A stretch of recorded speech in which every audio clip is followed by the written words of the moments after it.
Come on in, come on in, come on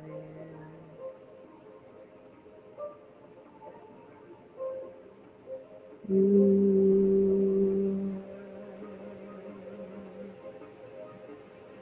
Come on in, come on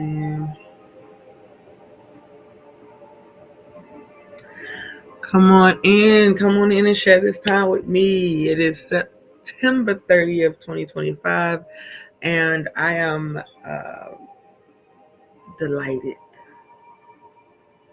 delighted to have you here with me tonight. Come on in and do share. Come on in and do share.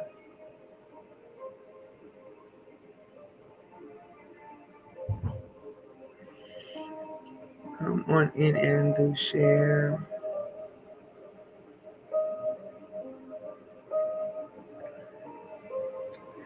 Tonight we are going to dive in and begin to talk about October, for it is coming tomorrow.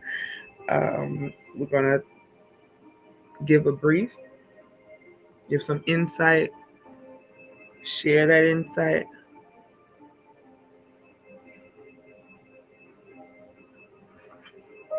We're going to dive into 5, the 3s, the 2s, 1s.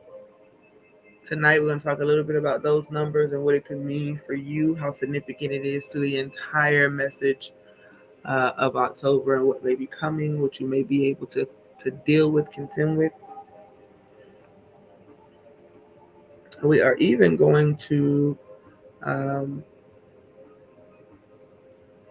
tap in a little bit. I know on the picture that's before me, you can kind of see the amethyst and the obsidian. Those are stones, those are natural minerals and all that. Remember, God is all things. God has manifested all things, expressed all things. And so we are in that dig for information to explore, to discover more and more and more of God every day. And that includes all of the things that we may have misunderstood over the years, or things that we tried to deny. But more than likely, we didn't deny it when it came to us. Like, we could wear our rings with stones in it, and we could wear our necklaces with stones in it. But then when we begin to hear people speak about the qualities of healing, or the qualities that they possess, then we kind of get a little bit, I don't know about all that. But everything that God has done is significant. Everything is significant. Not one thing that's not. Come on in and do share with others. Many blessings to you. Thank you for joining us tonight. We are entering into October, which is the 10th month on our calendar. But when we see the name October, then we know that the OCT, or the beginning, it stands for 8. And interestingly enough, I learned a few things, of course, studying and really reading. It was the 8th month until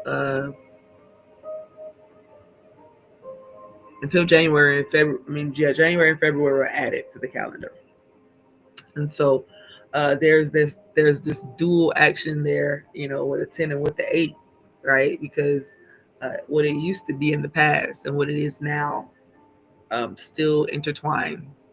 And of course, that's symbolic to us, right? Because even though the name, or the time has shifted, it's the number 10. The name is still October. It still speaks to the 8. Still speaks to what it was. And that's the same for many, many, many of us. Of course, it's symbolic. But so we're tapping into that, talking a little bit about October, things that you can kind of look to, but making sure we put things in perspective so that you do not overthink. You don't feel too overwhelmed by life. We want to share with you so that life does not feel so much so like this big, great unknown. Now, there are plenty of things that are going to be unknown to you in your lifetime, and that's okay, because we are a part of the greater whole. But as we're navigating everyday life, to know something or to get education about something that can help you to avoid the misery, the pain, the hell of it. then you may want to be mindful of it. So we just want to share that with you tonight. For those of you who are seed sowers, and you can take any of those numbers and make $1 out of 15 cents. You hear me? And we're also going to talk a little bit about Isaiah 55:11. So if you want to do 55:11, that'll be fine. You can take that combination and do whatever you want to do it. One number, two number, three numbers, 10 numbers. It'll all work for us as we are doing the best that we can to spread this message and to teach and to coach and to be spiritual advisor and to help the best way we know how. Why? Because we're just a part of the greater whole, just like you. A unique expression that's trying to live things out to the best of my ability. For those of you joining us for the first time, I am Dr. Shalonda Treasure Williams-Leonard, also known as the Inspirational Treasure. And that's because I hold so many different things underneath this hat that I'm very proud of, but they are all just labels, things to describe who I am and what I do. Being apostle, prophet, coach, pastor, teacher, um, spiritual advisor, again, poet, did a little acting, threw that in there too. But the point is, whatever treasure you're looking for, I'm that same person wrapped up into this being, very likened unto you and everything God, because God is but one, and there are this many different unique expressions and elements and things that represents the wholeness of God, the oneness of God. But we look, of course, at the bits and pieces of that whole.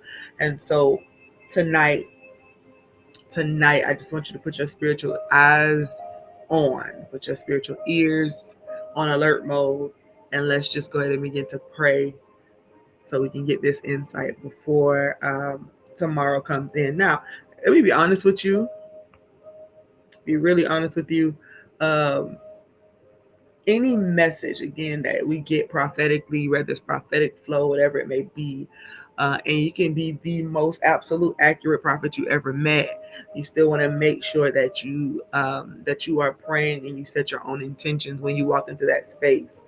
Now I'm here tonight, this Tuesday, because in October I will not be live on purpose. Like, I won't be scheduling any lives, and Thursday would have been already October starting. So we're doing it tonight, giving the message tonight.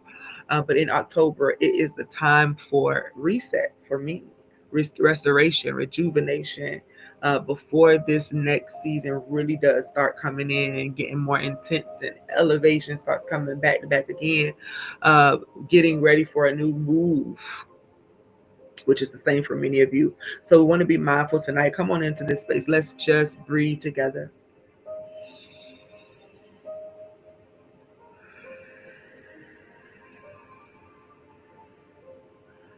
Continue your breaths. Now, what we breathe in is love and light and peace and joy and all the things that we want to experience in this life.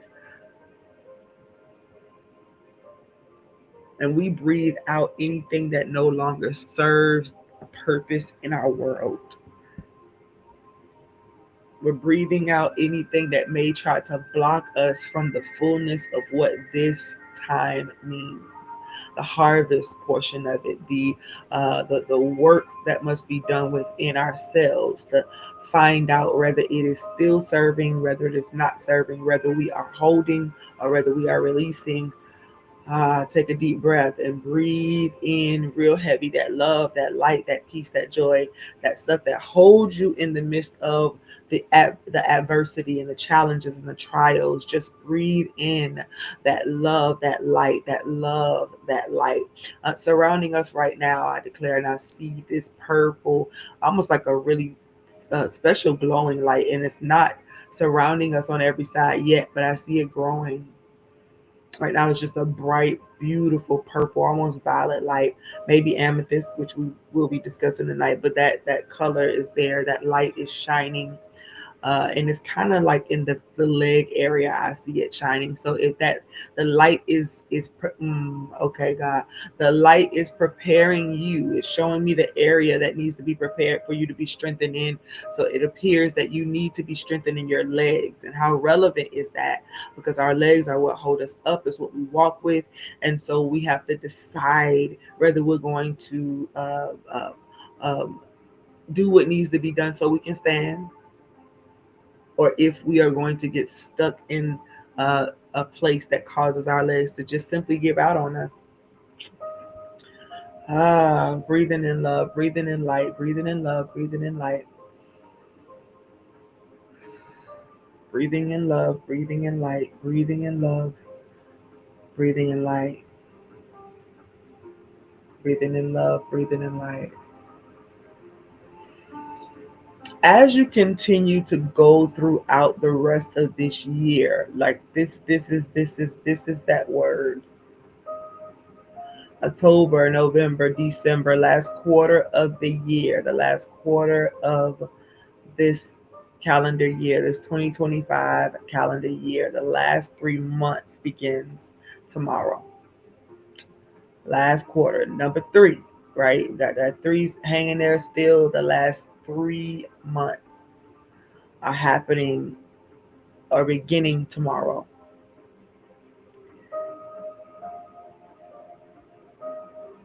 What you do throughout this next 3 months are going to determine a lot. And here is where a part of that first message comes in. Word power. Word power. Word power. Everything that we do is seed. Yeah, in some way, shape, or form. But our word seeds, they are powerful beyond what we could even begin to imagine or think. What's interesting is that what comes out of our mouth is what normally is going on within our heart.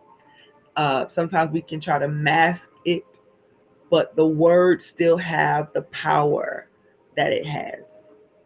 And so your word power is going to be essential for you to pay attention to in this next 3 months of this year, or the last 3 months of this year, as a matter of fact.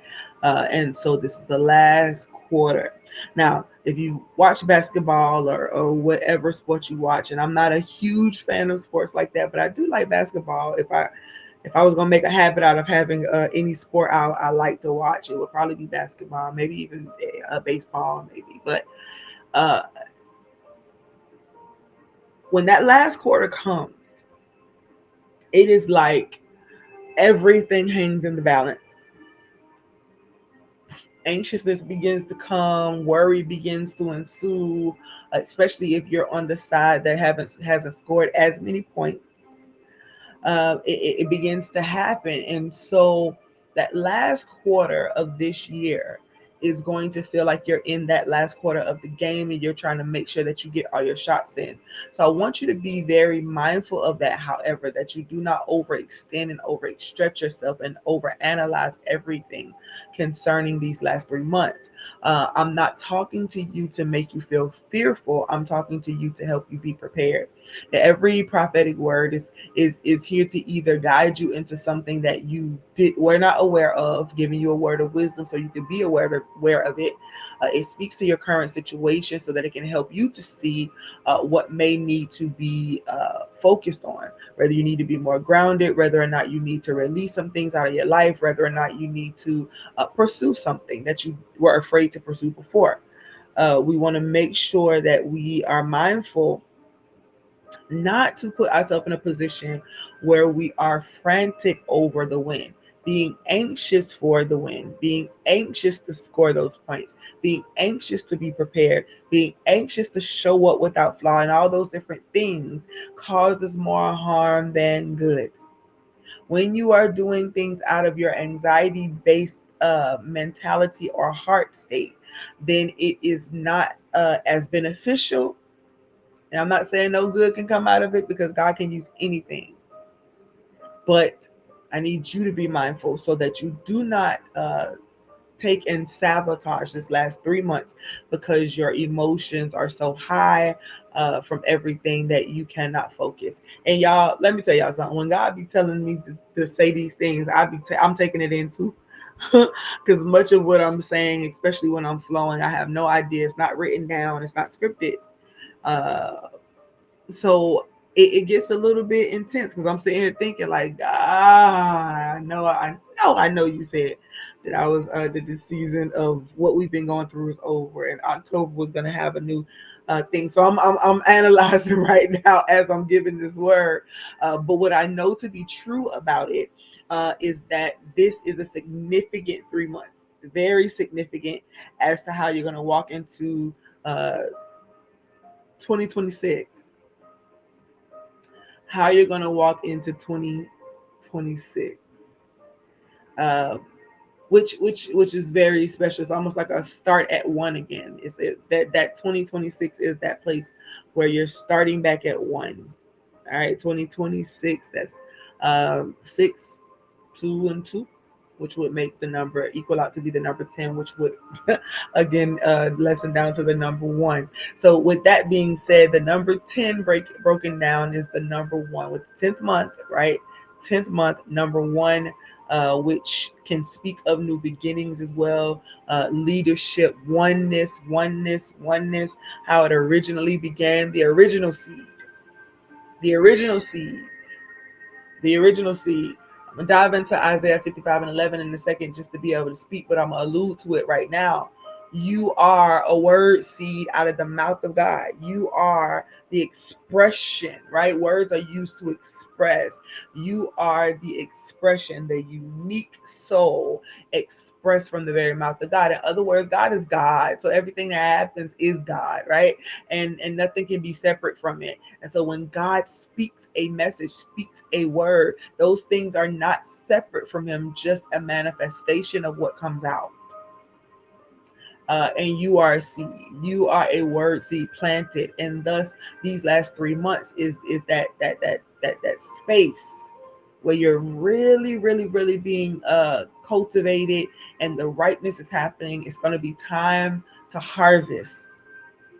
Next year is going to put you in a position where, yep, you are starting back at one. A bunch of seed can be sown. You get to decide whether you want that seed to be of corruption or whether you want it to be of wholeness, oneness, unity, acceptance, you know what I mean? Inclusion, love, peace, joy, vibes. And some people just want to stay miserable, be miserable, and that may be your lot in this life. Who am I to say it's not?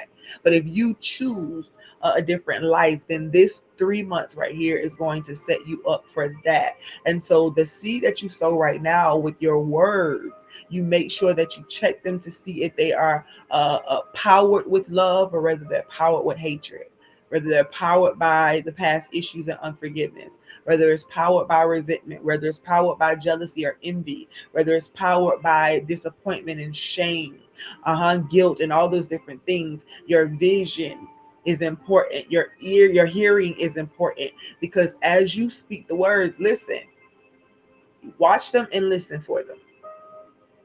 Watch them and listen for them. Watch your words and listen for them. Blessings, Shayana, sweetheart. Watch them and listen for those words, those seeds that you are sowing with your mouth.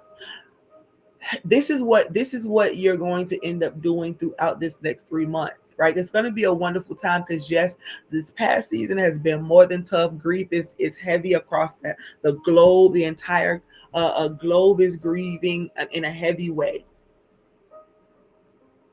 The pains, though, however, are birthing pains. And so October is the time of birthing. It's the baby's going to be coming out. And what do you do when the baby comes out? You begin to kick straight into mode. It's almost like, and I don't know how many listening to me right now has birthed a kid. If you're a male and you're listening to me, then you might not understand what I'm saying in this way, but I'll try to find a different analogy. But for a woman, if you've had vaginal deliveries and you are, even if a C-section comes, either way, when the baby comes out, and it's that relief because your belly has been so swollen. Whew, basaya bakore malakendia botu. Renerebi ikiatobo unamando kloko setebi akatamando re. You have been so full with baby. You've been so full. And it's become that point of misery. Of course, you know what I mean? Like we when you're pregnant, and here's the man, God, you are really okay. So according to our calendar, we have 12 months. Yes, but when you're pregnant, people say you're pregnant for 9 months, and it's true, but it is through the whole ninth month.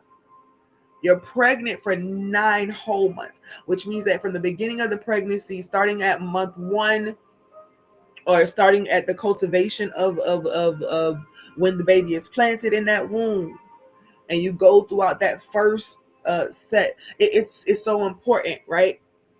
Because that's when miscarriage and other things can happen. So you're very careful or mindful of certain things. Oh God, you so then you go through your full 9 months, and at the 10th month, see, you can be pregnant up to 40 weeks. That's a full pregnancy. And if you are pregnant for 40 weeks, right, we don't enter the 10th month. Some people have to get induced after that because you've been holding on to the baby for so long. Can I tell y'all that some of y'all have been holding on to the baby till it's full grown? And when you are a mother and you birth that child through your vaginal cavity, or you have a C-section, and that baby comes out, your belly plops back down, in a sense, like it is relieved of its pressure. But now your heart has now begun to see, this is something that has come out of me as a baby now. And so you've been swollen, you've been huge, you've been carrying well too. Some of you have been carrying so well that these past few months you just like, you know what, I'm just gonna suck it up. Oh, I gotta breathe through. It's gotta be a full turn. And you've been miserable, but you've been pressing through, because this has been a full, full month or year of pains, Braxton Nicks, false contractions or whatever. And they ain't really false if they hitting you like that, but it's been a year and you've made it to this full grown moment. But now it's time to release, to let it go. Because if you try to hold the baby in, you're going to cause yourself more harm than not. And so now it is time to birth. And that 10th month, you are birthing. In October, many of us will be birthing what we've been holding for so long. And it may not be. And you know, that first month is critical for many mothers. Like you don't really get to even see my baby, talk to my baby. You know what I'm saying? Unless I got to go to a doctor, and then I'd be trying to, a little finicky about that at first, you know what I'm saying? So that first month is going to be very sensitive, yes, but it's the joy of having that baby. Now you go through the motions of the trying to find the right rhythm for baby, so baby can sleep and you can sleep, and going through all these different motions so you can rejuvenate and refresh. And that's exactly what's going to be happening. Told y'all I'm not going going scheduled lives this month, not for the podcast and not on Thursdays. And I was kind of unsure about Thursdays, but God made it very clear. You go live tonight on September 30th, because October you will not be going live as scheduled. Now that doesn't mean there won't be a prophetic message that I have to release and I never pop up, but that will be very, very, very on a necessity basis. Other than that, it will be recorded and released. Yes, holding yourself back. Absolutely, Jayana. This birthing. Ooh, child, girl, your wound is. Whew, you a Williams for sure, honey. Because I don't know what's. I don't want to speak nothing over your life because I know how you feel about that, Jayana. But baby,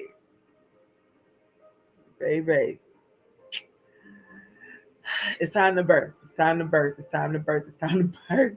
Oh, you push it out, and then you have to have a time of uh, really gathering everything that just happened, tending to the new baby, finding your new rhythm. But do not be dismayed. Do not be discouraged. There will be those who walk alongside you to be able to give you relief time if you need it. Those that will carry and hold and feed your baby, and you can trust them with that vision, trust them with that product, trust them with that thing, that baby. It might be a physical baby, who knows, but you definitely are going to, and I'm saying you in general right now, but you're going to have to take that month, that time, to really just get acclimated to what you've birthed. And now I'll go a step further and say this. Let's talk about the seed again, because we talk about seed a lot, but I need you to know seed time and harvest will always remain. Everything will pass away, and that principle will still remain. Because it is so crucial to understand that how you get to some of the things and places you are in your world is because of the seed that you have sown with your mouth, right? Word seed, word power. Speaking word power. If it's been with your mouth, if it's been with your thoughts, if it's been just however you've been planting seed, you haven't really been mindful every single time. As a matter of fact, and if I can say this with real bluntness right now without making anybody feel super offended or defensive, we've been playing victim so long or so much throughout the situation. Not that you weren't, not that you were not on the other side of some very cruel things, some very hard things to embrace, but you stayed in victim mode after that, right? You tucked it all in, and then if people couldn't figure it out or understand you without you using the words, it turned into something else. And so that victimhood that you're holding on to is not going to allow for you to be able to move forward. But you've been sowing seed in that, so that thing is trying to come up. Well, when you birth out this baby, you're going to have to deal with everything you did while baby was in the womb. Every seed that you sowed, because now baby is going to come out with all of that. So the doubt, the fears, the unbelief, all those different things, baby going to come out with some of that. You're going to feel a little bit confused. You're going to feel like, oh, is this something I need to do? Is it not? And you're going to be on that cusp of, and this is another thing with that number 10 from what I was searching for. It's like that space between emptiness and let me say it the way that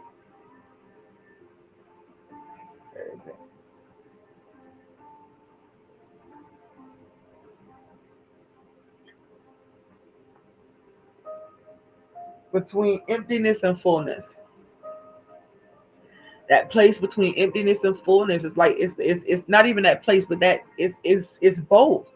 You're trying to figure it out. And when I was studying and praying and asking God to show me and reveal it in my own life so that I can use scenarios, he just really began to show me that the place that I'm in right now, where I feel absolutely full, like abundance is everything, because I'm in connection and associated. I'm self-realizing, understanding that God is all things, not separate from me, but God walks among us as us, for us, right? So God is all things, coming into the fullness of that truth that I am not separate from the divine. I am a part of that, a unique expression of God in this earth.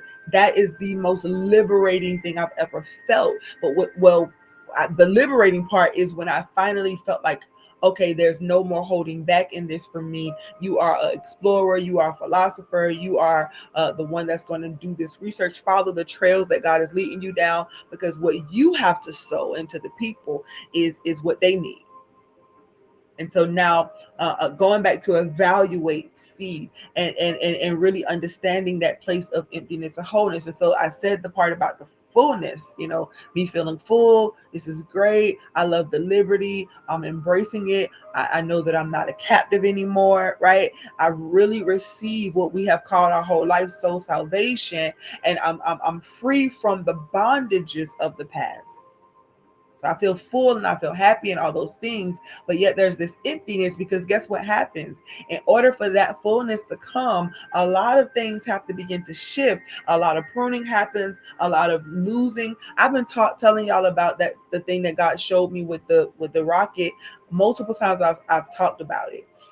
Going up and having fins and trying to catch everybody, and God saying, if you take them into an atmospheric pressure where they can't breathe, they'll die. And so even with that willingness to watch people who are not ready to go to that place fall down and just kind of croak over, you don't want that. So things have to fall away. And I mean, when I say this year has been intense, I think since February, March or so, I've been in this space of God saying, nope, don't do nothing. Nope, don't do that. Nope, don't start that. Nope, don't do this. Don't restart that. Don't do none of these things. There's been things that I even was supposed to just kind of release. And because I know He's gracious and I haven't done those things, because it's part in this such sweet sorrow. Blessings, Destiny, because I'm already feeling the heaviness and the weight of everything that's already dropping off. So for me to have to end anything is going to be, feel tough. Well, Yeah, the door is gonna swing anyway. That revolving door, it's gonna go around regardless. Whether you want to move or not, it's gonna push you right on along. And not harshly or anything. It's just gonna touch that back and say, "Yep, we're gonna move regardless." What you gonna do? You gonna get off at this stop, or you gonna go around with me one more time?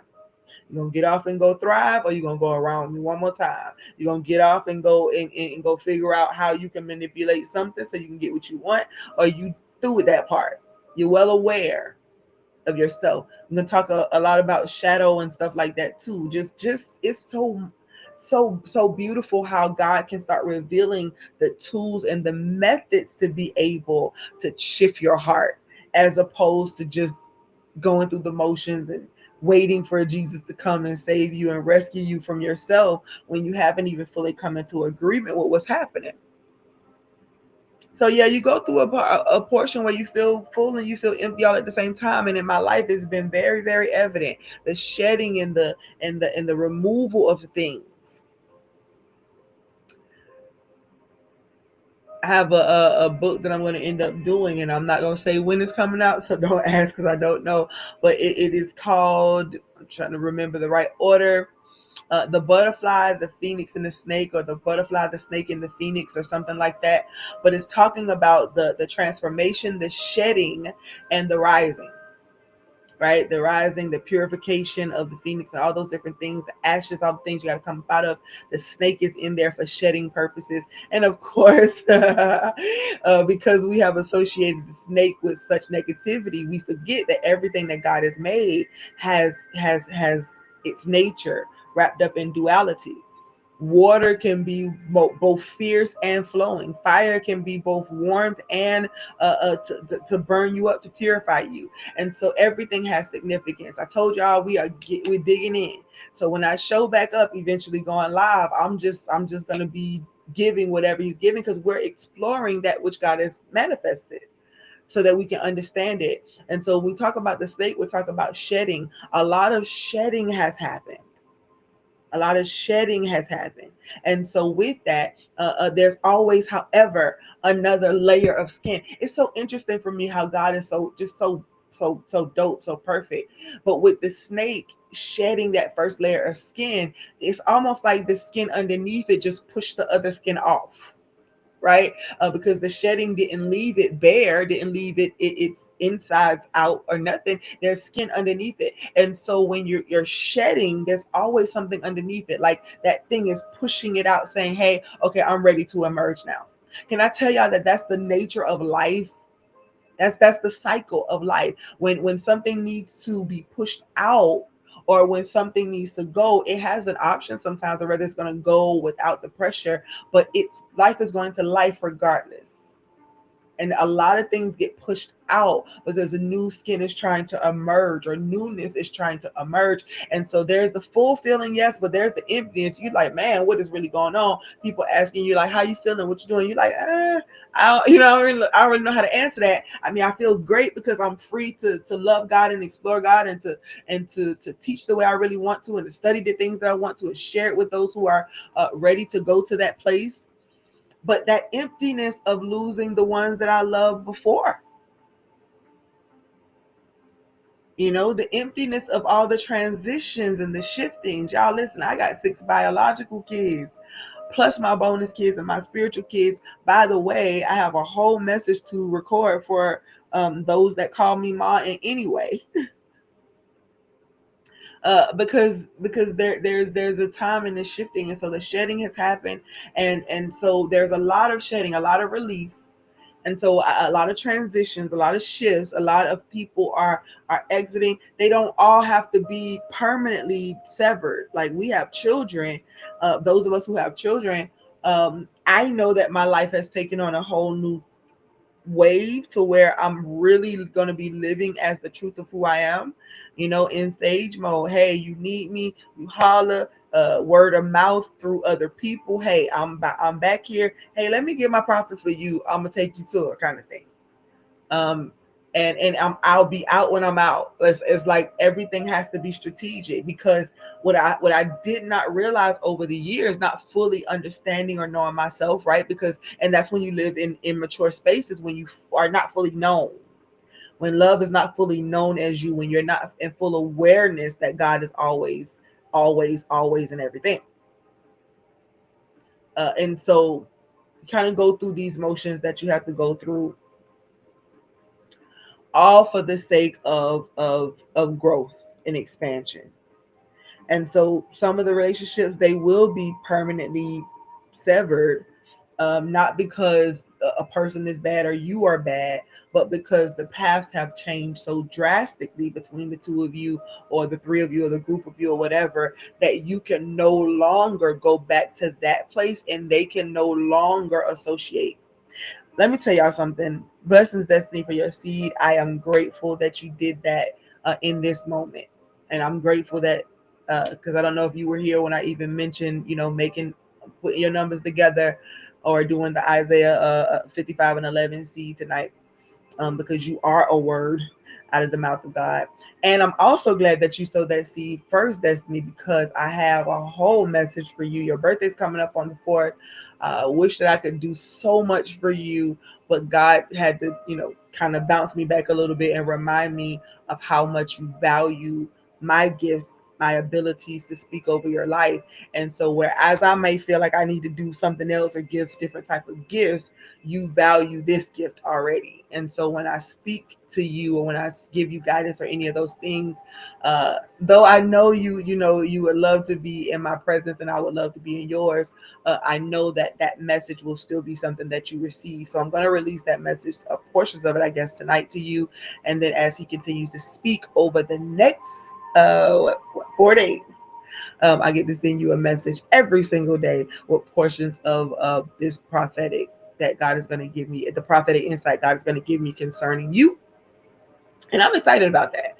I'm excited that I get to use my gifts to bless you, and that you actually reverence them to the point where it's almost an excitement knowing that it's going to happen, knowing that it could happen. And so I value you, and I appreciate that very much. Thank you for the honor, and thank you for the love. And yeah, you're gonna be happy birthday in it for the next few days. Is as far as your inbox or your phone is, some days you might get a audio message, other days it might be text message, and then there might be a moment where I just call and we're face to face on video, and we get to actually do that thing. So I'm grateful for you. I'm grateful, and I just was talking about those that call me mom, and I'm grateful for the fact that you have that reverence, that respect, that honor, um, and I'll say it this way: every move you make is for the betterment of your life and the highest good of you and the kids. um, you will make changes and shifts that's going to make you feel even more distant. You know what I mean? I don't just mean you moving away. I mean, like, it's going to feel that way. And that's because, daughter, you are, um, how every, I have two sons right now. My oldest biological children are already out and on their own. My two uh, middle boys, my two middle children, are also shifting out. They're both coming into. Andreas is already 20. RJ will be 18 in December. They're coming into that place where they are literally able to be responsible for themselves, and whatever decision they make, it doesn't make me less their mom. And I need you to understand that whatever decision that you make, wherever you have to go, and I say these things real lightly to you and to the ladies, because I don't want anybody to feel like I'm just pushing you out. That is not what that is. This is literally your lives are shaping up. And I know that over time it has not always been very comfortable for the shifts, because you don't really know what to tell your leader when you know that something is shifting and changing. But I keep my ears, I try my best to keep my ears open to God about what concerns you all, because, and that's for all of my kids in whatever shape or form, because there are things that you won't do if you feel like I'm going to be offended. There are things that you won't do if you feel like I'm going to be hurt. But you have to make decisions that are for the betterment and for the good of you and for them children. That's why God gave you the option of whether you were ready to walk into certain things with this mantle. But wherever you are and whatever you do, you literally are just like that that child that's saying, you know what, I think I got this. Some people do that respectfully and honorably. They sit down, they have talked to their parents. They say, you know, I think I'm ready to branch out and do some things on my own. I prefer this over this. And so, you know, I love you, but I got to make a different decision, right?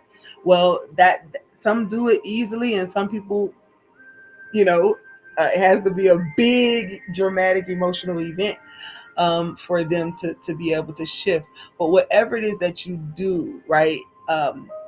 Even if you feel that there is more and more distance, uh, if you value me as you do, which I know you do, that will never change in your heart. But you have to be able to make decisions based on what it is that you need to do for your life. And if something is assigned to you, amen. But if it was assigned to you for a season, amen to that too. And if it was assigned to you because, you know, it just had to be a little flick or a little nudge or something, that's okay as well. You have a lot of wonderful, beautiful things coming up in your life if you would just totally surrender, Destiny. If you would just totally surrender. And that means not being afraid of what could drop off. Honor the process. And I know this is hard to hear sometimes, and this goes for everybody. Blessings to you, Destiny. But this is difficult to hear sometimes because we are people who are attached to things, and rightfully so. We like them atoms. You try to pull them things apart, they're gonna find its way back to each other because we are but one. But every part of this body has a function, and you're just finding your function so that you can live your life to the fullest. And that means sometimes you only have certain things for a season, and then there are other times where it is absolutely permanent. And so I know those is some hard points to make, especially when you're attached. But the detachment that we must have is not to not care. It's just God knows the outcome. Let me back up so I can watch him work. Blessings, mom. Let me back up so I can watch him work. So this number 10, this October is the beginning of this last quarter of the year. Seeds have been sown, but a lot of birthing is happening. You've already made it through the 10th to the 10th month, to the end of that ninth part. You made it to week 40. Let's just say you made it to that 40th week. You have been pregnant full term. It's time to birth. And as you birth, of course, there's going to be the time where you have to get acclimated to being a parent. And so there's going to be learning your baby, learning your baby and allowing your baby uh, to lean in and to get all that love and all that time and attention. But you will have those who you trust with your baby that are willing to do what you would do if you didn't need the rest. God, that's so profound right there. In business and ministry, there's so much shifting. And so to have people that you can absolutely trust with your baby and say, okay, I'm going to take an hour nap. Okay, I'm going to go to sleep. Okay, the bottles on the fridge, they're going to diapers, they're going to wipes, powder, whatever you need for the baby. It's right there. And you fall asleep and you rest so well because you're not worried. Some of you are meeting those people, those who will carry your baby and handle your baby as if it was their own. However, they would never cross a lane or a boundary to try to make themselves the very thing that makes the baby, all well. It's like having the mother is nursing. You can't nurse my baby. You can't nurse my baby. You can't feed my baby. You got to let me make those decisions, decide what type of formula, or rather I'm going to give breast milk. You got to let me decide what I'm going to do with my baby. However, when I hand you my baby and say, hey, thank you for doing this, that, and that, you give these instructions, then they handle your baby with care. Many of you are transitioning into new seasons, and those people will manifest themselves. I know God has been saying the same thing to me for years. Sometimes I do experience it. I have some amazing people that I'm connected with, but those who are assigned to the assignment of my baby, that's a whole different thing. Those that are connected because they need to receive the gifts and all that and the prophecies and the prayers, yes, do so. It makes me relevant, I guess. You know what I mean? To be myself, to show up as myself, and to have people honor that. But when you are going to be, say, for instance, one of those that are literally walking that walk every single day, that person that's walking with you every single day in the ministry, in your life, in your business, in your family, every single day, you have got to use discernment and definitely trust that it's going to be well. Because if not, you won't be able to rest when it's time to rest. This next month, and I'm going to be honest with y'all, I have and been trying to figure out what life is, what I need to do, how I need to do it, make sure we all good. But God is like at that max, like, okay, girl, you got to take this break. You got to take this break because let me say it like this. I'm a cave person. I'm a cave person. Don't cry, Destiny. I love you. I know you feel your own stuff, and we're going to chat about it throughout this week or whatever, but I need you to just be ready to be fully prepared, to be fully honest, and to share your feelings so we can sort them out and so you can find some ease. You anxious right now about a lot, but you got to put yourself at ease so that you don't make the baby anxious, so that you don't make your baby, the thing you must birth, so that you don't make that baby anxious. That baby just needs to know that all is well. Nurturing and all that's going to happen. And so them first 3 months of having that baby birthed out, you got a lot of rhythm to find. You got you're realigning. You're realigning. And that's for many of us tonight. We are realigning. October, again, it was originally the 8th month. That oct in the front lets you know. It was originally the 8th. Mm, but it shifted to the 10. It shifted to the 10. Again, that 10, break it down, equals that 1, and however 1 and 8 both symbolize new beginnings in somewhere in there. So yes, you are starting new. Yes, there will be some things that you can carry with you, but there's some things you cannot. And so the shedding must happen, the pruning must happen in order for your transformation to be safe, in order for your chrysalis time to be safe. All right, so it's time to birth. It's time to birth. It's time to birth. That's that 10. We're talking about that 10. The 10th month, we're talking about October. It is that month of what must go, what must stay type of thing. And the word must. In other words, again, that scenario, are you standing in that revolving door on that department store?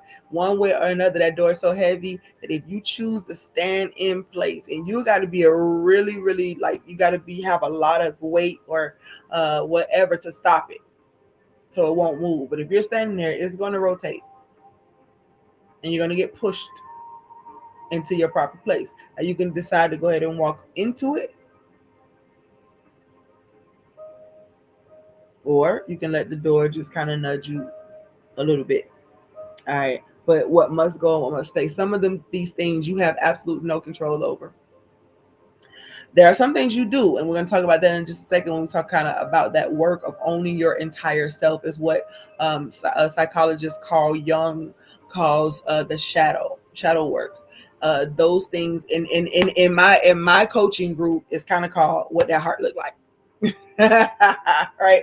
What that heart look like, what's in there, what's been suppressed, what's been repressed, what's been just left there to fester.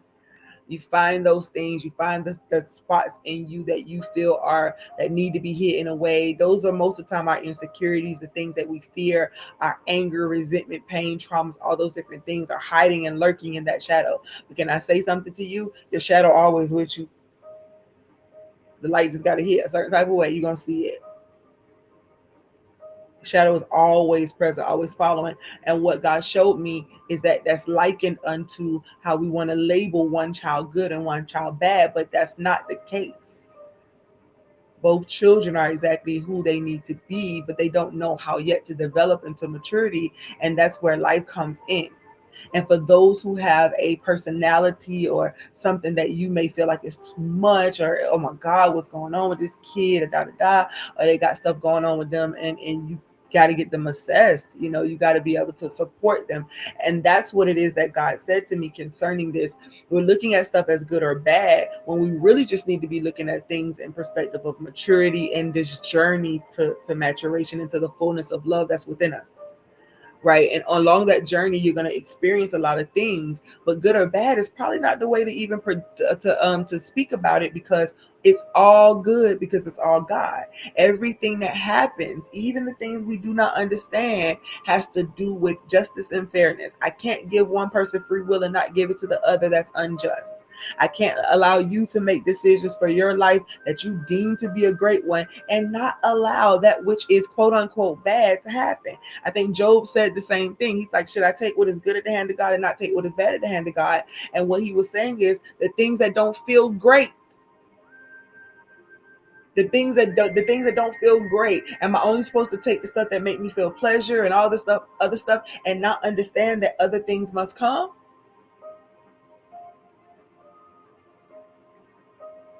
So when you start going through the work and you're doing the work within yourself, then you're going to find some things that you have to then say, should this stay or should this go? Does this serve me a purpose now or does it not? And even getting bold enough to be able to just surrender it all to God and say, I really don't necessarily want to lose that, and I don't want to lose them, and I don't want this to happen and that to happen. But when we do all of that with God, what we're saying is, I don't trust how you created things for me to flow. I'm in discovery mode. I'm in discovery mode of everything that I am, that God has created me to be. His unique expression, its unique expression through me as me. I'm in discovery mode. We all are. And most of us are stuck and not able to mature because we have allowed ourselves to be overtaken by what needed to be pruned or released. Has it been pruned, it begins to choke it out. All type of weeds and stuff begin to choke it out. It has a purpose, however. So we're looking at that for the month of October. Again, it's not going to be a tedious month. It's not going to be, it's going to be a great month. That joy of having that baby it is joyful. You're glad. Well, most people are glad the baby is there, even more glad that the baby has come out of that belly, so you ain't got to walk around wobbling anymore. But you are coming into that time, and it's pushing time. Tonight we are going to pray in a few minutes, and we're just going to push. We're going to push this baby out. We're going to push this baby out. I have another thing that I need y'all to get prepared for tonight before we now I ain't even gonna say before we go, because I'm not in a rush at all. If you got to go, you can.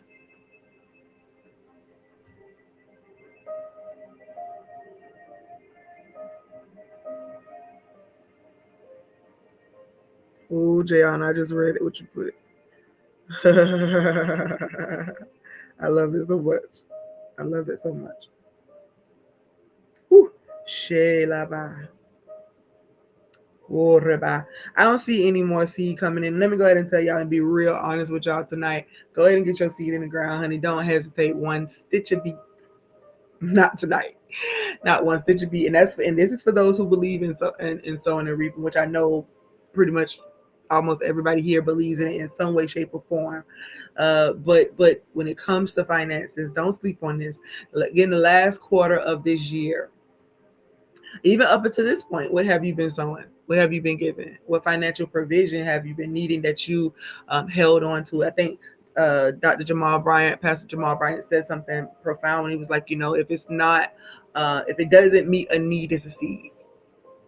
And yes, you could put stuff aside in the savings and kind of build up on to meet your need. But in that moment, when there's some things that are happening and stirring up, if it doesn't meet a need, then it's seed, because when seed goes in the ground, it comes out multiplied. And so if you haven't done it already, go ahead and get it in. The principle: sow sparingly, reap sparingly, sow bountifully, reap bountifully. But follow what it is that means to you, and then do that accordingly. I'm here to prophesy to y'all tonight. Here to give y'all insight. So let's do it. Let's do it. Let's do it. Let's do it. Let's do it. So I have some other instructions that I want to give you, and this is concerned. I'm gonna tell you this part of it now, and then the other part of it Hmm. The other part of it we'll do in due time. But let me go ahead and give you these instructions. And we're just going to breathe for a minute. I'm going to give you time to do this. So if you don't have your paper, your pencil next to you, go ahead and grab that real quick. And make sure it's a piece of paper that you can actually tear into pieces.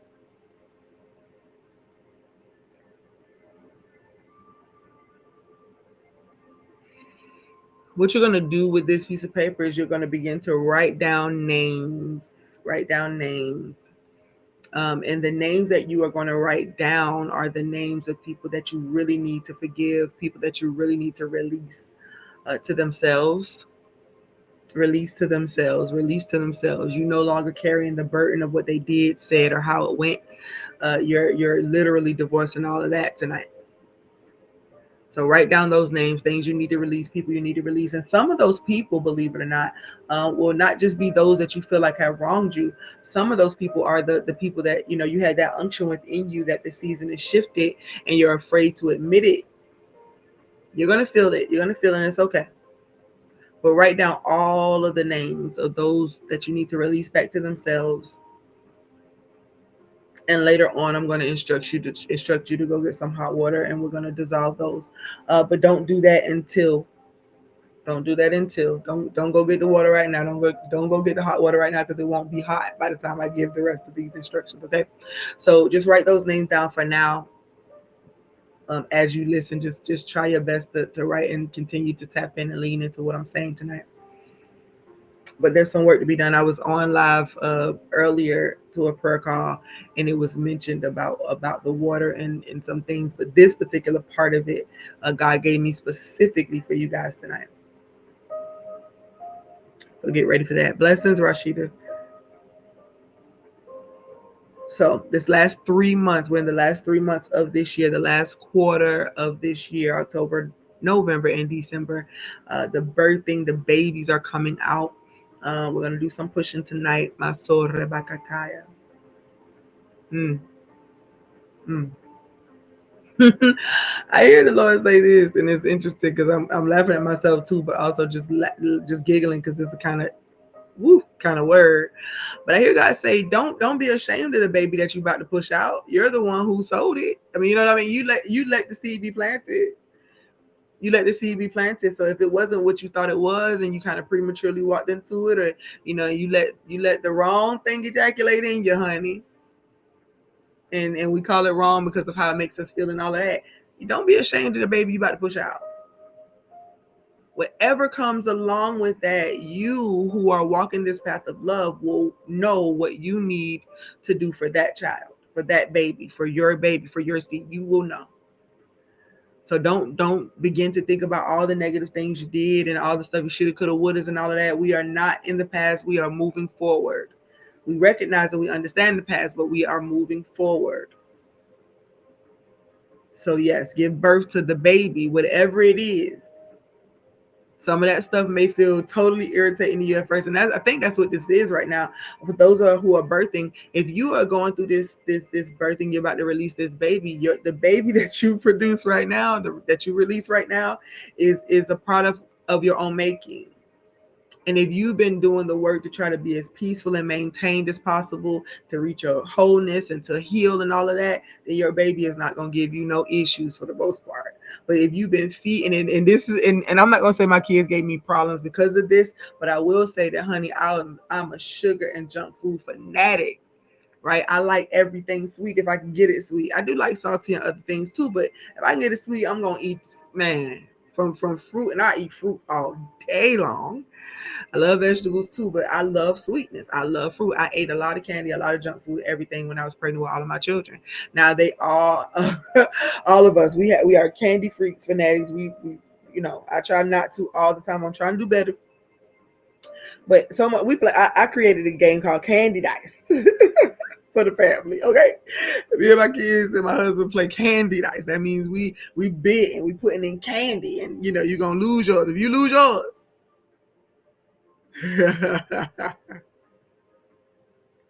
Absolutely, Rashida, and that's gonna be timely enough, sweetheart.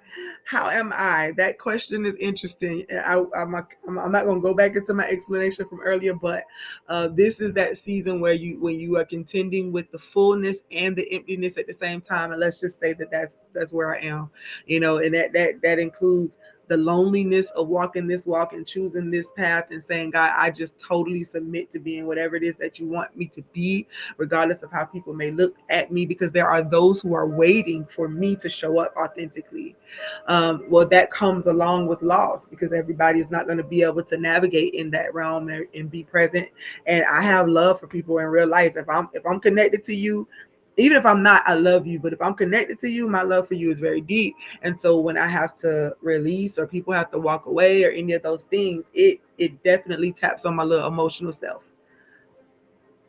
I told y'all we're gonna be integrating some things, and I just laughed because a lot of people don't if you came from a very religious background, and you probably don't out loud you probably don't out loud talk about your sign, like your astrological sign, because you don't want nobody to get offended. But most of y'all know what your sign is, because this is just kind of what it is.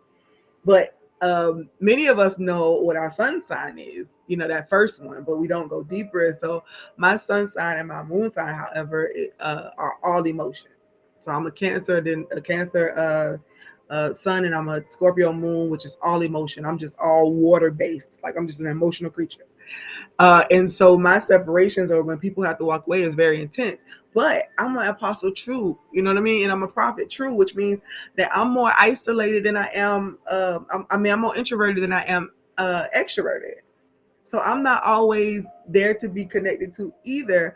But when people have to leave, it gets to be tough. So there's that fullness of being free to explore and to live and to do everything that God wants me to do without exception, without being worried about who's going to mob me and hurt me and all that, what they're going to say, what they're going to do. That fullness is there. But the emptiness of losing along the way, because we all have to do our separate path according to our faith, be it unto us, it makes you feel a little bit empty, a little bit lonely.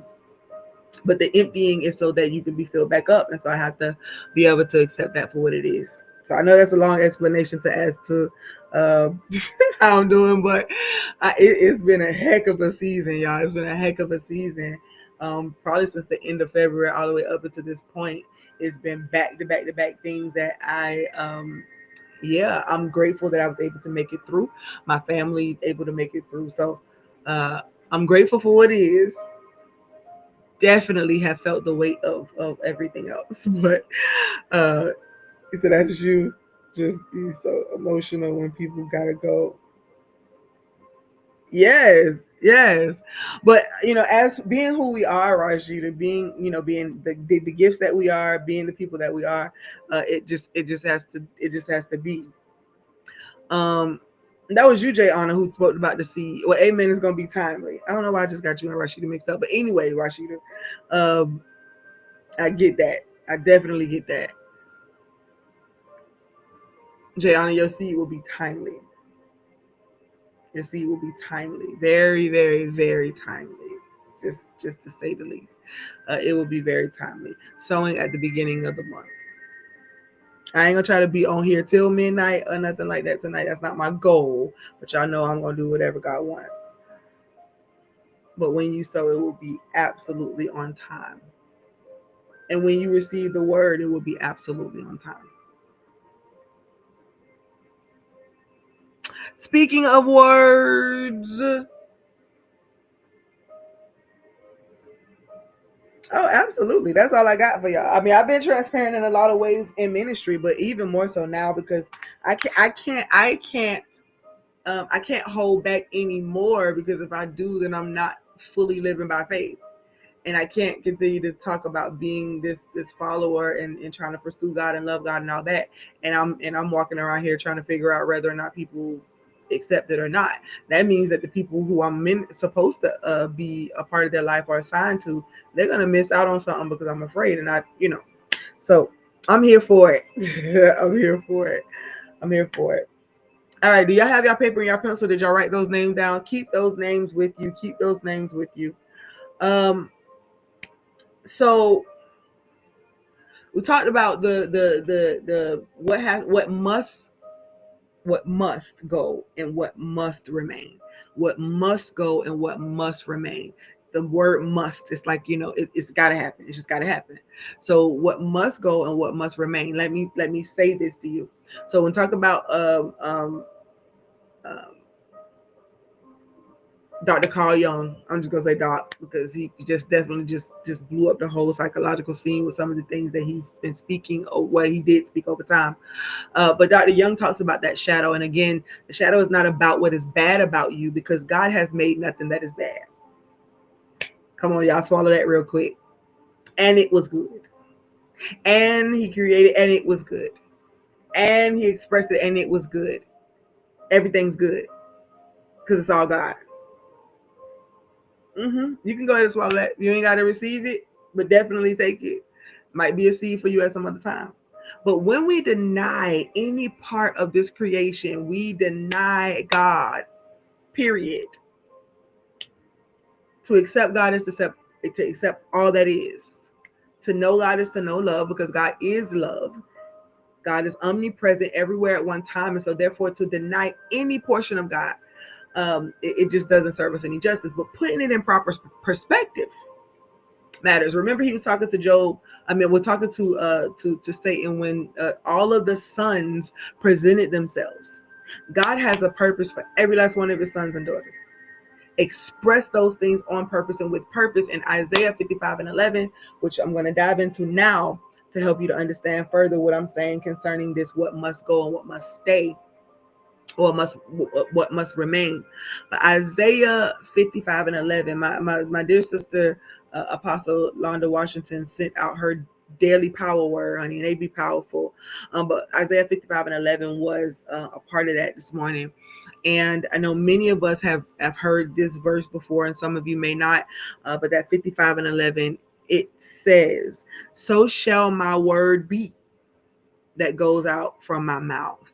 It shall not return to me void, but it shall accomplish that which I purpose and succeed in the thing for which I sent it." I am going to help you to understand something really, really clear as I state this point. God is so absolutely perfect. And so whatever comes out of the mouth of God, whatever the expression is absolutely on purpose and strategic. We're talking about word power tonight, right? We're talking about word power. We're talking about seed, all that. God, we are a seed from God. Now, that may seem real relevant when we think about sperm and egg and all that, and the seed and the sperm goes into the egg and all that, and it plants, and then it produces this mighty harvest, which is us. And so we are the word that's out of the mouth of God. We are the expression of God. These are some of the things that Christ Joshua was trying to get us to understand. Oh, ye of little faith, how long am I going to be here with you? I'm here to tell you that these are the things you can do. If you say to this mountain, be removed and be cast into the sea, it shall obey you. Your word can shift some things. The word of the word can shift some things. The word of the word. You are word made manifest. That's why Jesus never asked to be worshipped. Honored, absolutely. Worship, no. Why calleth me good? There's none good but the great I am, the Father. Right? So everything that he came to show us was because this is who you are, this is what you can do. Humanity, the elements, the cosmos, the universe here, and the ones we haven't even begun to tap into yet. These are the things that are unfolding in this life. God is forever unfolding. But the word, the expression out of his mouth is sure to be everything it needs to be. I almost stopped at that first part where it says, "So shall my word be." And I paused for a second because I was really getting this download, but so shall my word be. So shall my word be. You are that. What shall you be? This is the time where we are birthing. Most of us are birthing ourselves. We're being reborn finally, for real, where we fully understand this. I'm not just here to give my heart to the preacher, my hand to the preacher, and my heart to God, the way that they try to discuss it growing up. No, I'm really here to own the truth of the matter, that I am not just a bystander in this existence. God said me, God expressed me, God worded, seeded me into this existence. So shall my word be. You shall be everything that the great I am has ordained and expressed you to be. And then this may be hard to believe or understand when we look at life as it is, and we see people dying or getting killed, or we see all these different things happening, people getting hurt and murdered and raped and all these things. And we're like, if those are the words that you spoke out your mouth, God, they just need to go back from where they came from. No, those seeds are not fully developed. That's all. But there was still purpose in it. Just like Satan, Lucifer, the devil, all this stuff that are the names that we have for Lucifer, all the names that we have, it was a son and remained a son. How do I know? Well, again, what are you doing? I'm going to and fro, seeking whom I can devour. Well, have you tried my servant Job? In other words, I'm giving you assignment. You are my word seed. So even the ones that's irking your nerves, trying to cause your demise, still a word out of the mouth of God. May not make sense to you, but it makes perfect sense to the balance and the dynamics of life.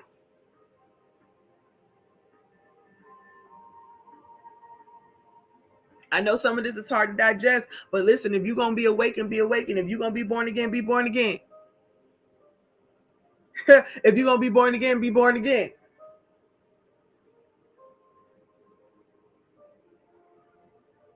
Be born again. You're birthing yourself. Some of you are birthing yourself anew. I know I am. And not just ministry stuff. I ain't just birthing the baby of this ministry and trying to set it up where it can go further. No, I'm birthing me, renewed, with the revelation that I am not separate. And God is never absent, because God is everything at the same time, all the time. All the division and the separation is going to end up causing such a blockage, more than what it already has. It's going to be a huge blockage. But if you're here for it, you're here for it. That means you know that you're forever evolving. You can't get stuck in one place for those 40 years when it's supposed to be an 11-day journey to the promise, which is right on the other side of this journey. Been stuck. But with 40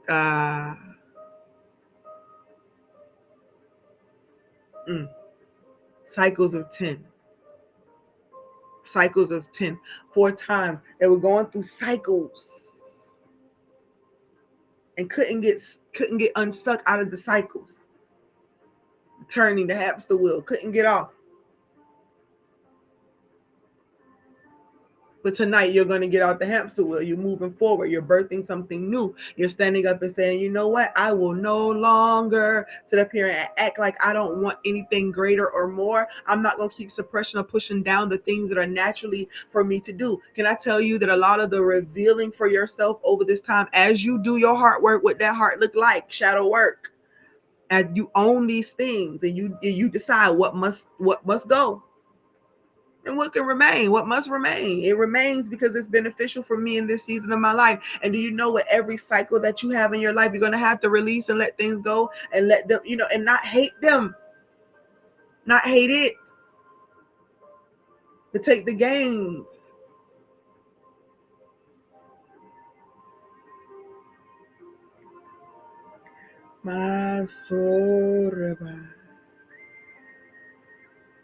It's October, about balance, about harvest and release, and that's why this feels so interesting, because like I said, October was once the 8th month, but now it's the 10th, and it seems confusing to some, just like having a harvest at the same time you're having to release. If I'm gathering a harvest, I'm excited about the gains of the harvest, having to release something in the midst of that, it feels contradictory. It's my season of harvest, but I'm having to lose at the same time. Not until you realize that every loss is a gain in some way, shape, or form. God made manifest as what you need, maybe in another way. And the problem is we get so stuck on the things that we lost because we can remember all of these great things, but we forget that even those things was God being made manifest for you for what you needed at the time. So God is not going to stop now. God is still going to show up. So the harvest and the release, it feels tough, but it is a very delicate balance, and that's where we're coming into. I remember growing up, and they would be like, "You can't be lukewarm, you can't straddle the fence, you can't, God's gonna spew you out." And we heard those scriptures and all those things, but it was talking about the heart of you. You're gonna feel it, really, really feel it, if you choose not to purify your heart. The misery and the pain of it, it's gonna show up. When you begin to see things through a different set of eyes, you can see the balance of that harvest and that release.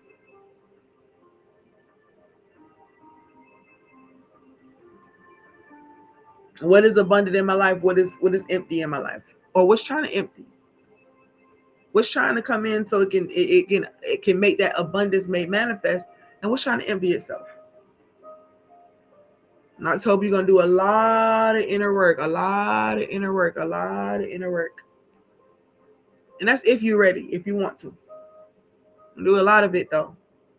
But it's not gonna be miserable. It's like learning your baby. You understand? Learning your baby, learning their rhythm, learning their sleep schedule, or trying to adjust it.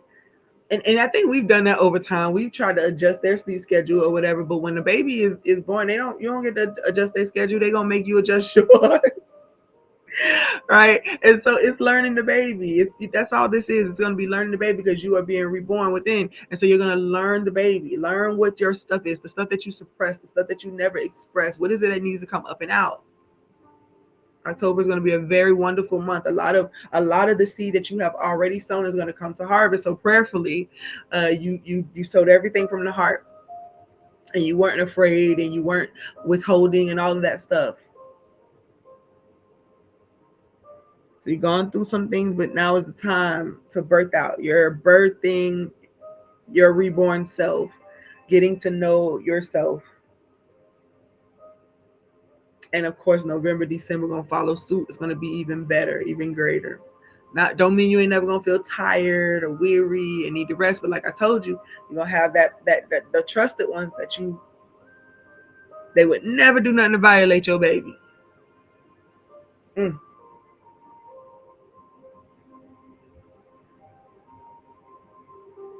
grateful for the things that would not. And no matter how that seed wants to act, no matter how that seed wants to respond,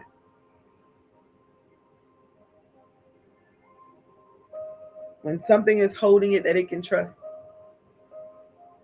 even if it kicks and screams and does all those things, it will still hold your baby with care. Even if it threw up all over them. Still had your baby with care. Pee, poop, right on them. Y'all, I'm being silly, but y'all know all of this represents how we are as babies and how we are. We use the bathroom on ourselves. Somebody else has to change us. Somebody else has to wipe us. You're gonna be doing that for yourself, so it's gonna be all good. It's gonna be all good, and you're gonna enjoy the process if you will, because you're gonna see the harvest. So I hear God say you're going to see the harvest. So what you being empty of in these next 3 months will not feel as strenuous, will not feel as awful, because you're going to have something else to tend to. You're tending to yourself. You're tending to the baby that you're birthing out, whatever that may be. And so the harvest is greater than the emptiness. The emptying is a must, but so is the harvest. The emptying is a must, but so is the harvest. So you're in that place, and that's a wonderful thing. A lot of what you're going to be seeing are hidden patterns of your own, things that you know that you do that cause you more harm than good, but you do it anyway because it feels great. I'll say that's eating for me. I love it. I love flavors. I love putting it all together. I love eating. I love to eat. Eat. Eat. Apples and bananas. Where you at, Destiny? I like to eat. Eat. Eat. Apples and bananas. I like to eat. Eat. Eat. Apples and bananas. All right. I'm not going to sing the whole song. But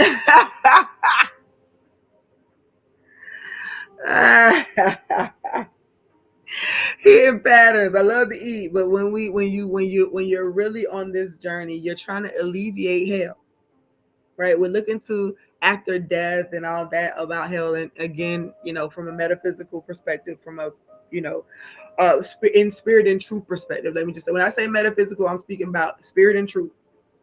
Mystical views, things that are outlandish, things that don't seem like they would be God, but of course all things are. And so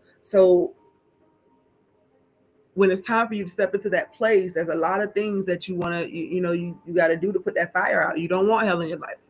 So you're starting to be more aware of that, and you're looking at these hidden patterns that you may have that you need to either break, or ones that were actually good patterns and good habits that you stuffed down because it didn't appease everybody around you. You may have always been a very spiritual person. You may have always been a seer. You may have always been one who prays a lot. But because of those around you, you haven't been able to fully express it or be. So you're relearning yourself. You're learning yourself. Sometimes for some of y'all, for the first time, you're learning about you. So when you see the hidden patterns, or you see those things that feel like a contradiction, I told y'all, I feel like a big old contradiction. Y'all know my diagnosis is, so I guess that would be, with bipolar 1, there's like these polar opposites. And sometimes I feel totally like, oh my God, like, oh, that person. And it's almost like you don't even want to associate with the things within yourself that could be a contradiction. I don't like being irritable with people and things. When it happens to me, when I begin to feel it start rising up, and I begin to feel my hormones and my emotions and my chemicals being balanced and all that, I really want to tuck away. And what I've learned though over time is that what God allows for me, and it may be a label of bipolar disorder, which I'm not going to dispute it, because I'm not mad at labels, especially when it shows you the truth of what's happening with you. However, I also see myself as God sees me. And so those times when I'm going through that, those are the times for me to cave myself. Go on hibernate. Go into the cave, girl. Get yourself together. Examine that heart of yours. Find out what's this overwhelm. Why is there so much irritability? Is it because nothing really happened and you just living out the purpose? Or is it because a lot of things happened and you didn't fully sort through them? Or you sorted through them, but there's still some residue. Let me go ahead and wash you right on up. So my cave time is important. Just as a prophet, as a sage, it's important for me to be able to hear on a regular basis without my hearing being clouded and jumbled with a bunch of noise. It don't mean I'm never going to associate with anybody, but I got to be able to know myself well enough to know what I need so that I can function at optimum capacity, so that I can offer my strength to the weakness, so that I can be in a position to bear the burdens of one another, which is to fulfill the law of Christ. So I want to know who I am, and I want to know all of these things. So the hidden patterns, things that you may do that other people may think is totally awful, so you keep them to yourself, or you stuff them away, or there are the things that you didn't even realize were hurting you, and there's these secret patterns. So God is showing and revealing those things for us. Air's busted out laughing. What I say to make her laugh? Hey, girl. Auntie baby girl. Auntie baby. So those hidden patterns, those things. Oh, because I was singing. Maybe because I was singing. All right. So it speaks to the hidden parts that have need to resurface. The hidden things that need to resurface, y'all. And this is I hope y'all really are hearing me, because God is trying to prepare you. It's almost like you're meeting yourself for the first time, almost like you're meeting someone for the first time, and you just have such love for them, but you're looking at all of these things. You can't stop a baby from pooping or peeing or throwing up. You can't stop the baby from crying. They have to communicate some type of way, but you learn the baby. Then all of a sudden you get in sync with the baby. And that's if you allow yourself to. If you don't look so much at the weariness and the pain and the sorrow of it all, Oh, they won't stop crying. That's because there's a need. And so you're going to start examining your own self. Why am I crying? Why am I emotional? These are some of the things that God was showing me. Girl, you all emotion. If you don't learn temperance and self-control, then those emotions are going to overtake you. They are for a reason. I created you with all of that because you got to be able to feel the people. Yep, you got to be empathic. You got to be prophetic. You got to do all those things. That's the truth of who you are. But when you begin to know and love yourself, then you thus understand that, you know what? I don't have any apologies about my cave time. Because either I'm going to go into this cave or I'm going to show up real irritable. And I've learned, and this is what God was dealing with me today. Sometimes the things that I need to do for myself are for the protection of others and for me. Because the truth is, if I could change it, I would already have changed it.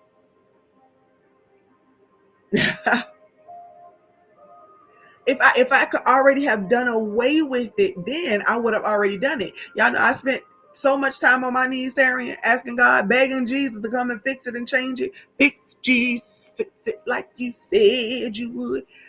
It is so funny because I'm like, where did Jesus say he would fix it? I don't know. But hey, fix it, Jesus. But Jesus is like, nah, I'll show you.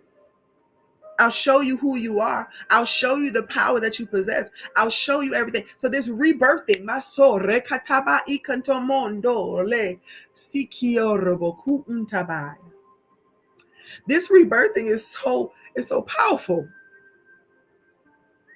To see why you reparenting or you remothering. We've heard some of these terms before when I'm talking, especially in coaching, and people, are you going to therapy and they're talking about remothering or reparenting yourself. And you're going to do that, but y'all are going to be aware of the fact that now I'm not just going to parent myself to make it seem like everything I've ever done was the best option. I'm going to reparent myself with a better balance to where I do make myself responsible for my actions, where I do, you know what I mean? Like it's so many different things that we were lenient about because we were so tired of being hurt, and we're trying to reparent ourselves in the most gentlest of manners, but to the point where we're not even holding ourselves responsible. We're not even teaching our children that, hey, I follow the law of love, and so therefore there are going to be times where the justice of God is not going to look like you want it to look. I'm not going to be able to be on your side about it. I can still love you. I can support you. I can see how do you need me, but nope, I'm gonna have to stand on the side of justice, which means that you're probably not gonna get your way. Are you ready to reparent yourself that way? You being born again, we birthing out this baby. You are that baby. And some of you, it may be business or ministry or whatever, new products and all that. But right now, I'm talking to the fact that you're birthing out, rebirthing. Like, you're not rebirthing, but you're birthing. It is rebirth. It is rebirth. You're being reborn. And so you get to do something with that. You get to raise that baby. You get to raise that baby in the way that it should go. You get to raise you in the way that you should go. Your Christ consciousness is putting you in the place where you understand that I am not limited by what everybody has to say. Because here's the truth. Everybody is just living out their truth of where they are and who they are in this season of their life. And some, it may just still be immature. As a baby, you're going to still be immature. Hey, you're the closest one to remembering, though. You're the closest one to knowing and remembering the fullness of who God is. And then you got to go through this whole process again. But it's okay, because now you got the tools and the ammunition to be able to do it. Some of y'all are going to really lock in to being connected to this ministry, because you're like, you know what? I get it. In order for me to reparent myself, I'm not out here to be reckless about it. Let me make sure my heart is governed, not controlled. Not control, because I'm not here to control nobody's actions or their life, especially not your heart. You got to make a decision as to whether you want to do something with it or not. But it's happening. Rebirthing in month 10. You made it. Nope. You get your stuff. I want you to go to bed. You put your stuff down.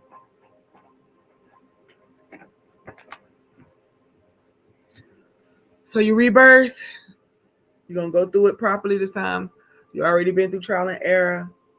Some stuff you're going to be able to apply. That's why it's a rebirthing. It don't mean that you just going back to straight baby mode. You're going to be baby with, you're going to be the old soul. In other words, you're going to have a little bit of wisdom. But the baby that you produce, just let that baby be. Just realize it. Realize that yourself. Realize the fullness of who you are. And allow yourself to grow. Allow yourself to, to realize your creativity. Allow yourself to realize all of the different things that make you, and begin to build on all of that. The deconstruction had to happen in order for the construction of your solid foundation to be built. It's okay. So now you know where to start building on the raising of yourself in this season of your life. And it is well. And it is well. So any hidden patterns, any things that need to resurface, you're going to take them on differently now. You're going to look at them and say, you know what? Yeah, I don't necessarily like when that happens. I don't like when I get enraged. But now I'm learning how to check what it is that caused me to be enraged. Yeah, instead of projecting and pointing fingers outward immediately, God created me a clean heart, renew a right spirit within me, which means that I'm asking you to show me what that heart looked like. What's going on inside of me? See, I know how to handle it different now. Now, once you have multiple kids, that first child, you be real nervous and anxious about it, and you feel like you're doing everything right when you're just really doing too much sometimes. Nah, you ain't ever too much. Whatever you choose to do is your business. But you're doing a lot. Because I gotta get it right. I gotta get it right. I gotta get it right. And you realize that you were supposed to be way more relaxed than that. You're so tight. If somebody came and kick you, it would break you. But we bamboo. And when you finally have that second child, that third, and you have more kids, you realize that we flexible. We got to be flexible with this thing. We got way too many things, too many parts of us, too many things that resemble us. All of my biological children and my spiritual children carry a marker of me somewhere. You can hear it in their conversation, or you can see it in their personalities. Your biological children don't always want to listen and honor and know who you are and see the fullness of who you are. So they don't know that you see them in a certain way on purpose. But nevertheless, they still bear the markings. One of my children may have my 0 to 100, may have that anger to learn how to deal with and control. One of them may have the food addictions that I've had. One of them may have the sexual addiction that I had. And I don't mean they don't have to be addicted, but I'm saying that intense energy of, they got it. They feel it. Some of them may be dealing with trying to figure out how to control their emotions, or feeling mentally unstable, or whatever case might be, bits and pieces. But they will triumph because the seed has been planted.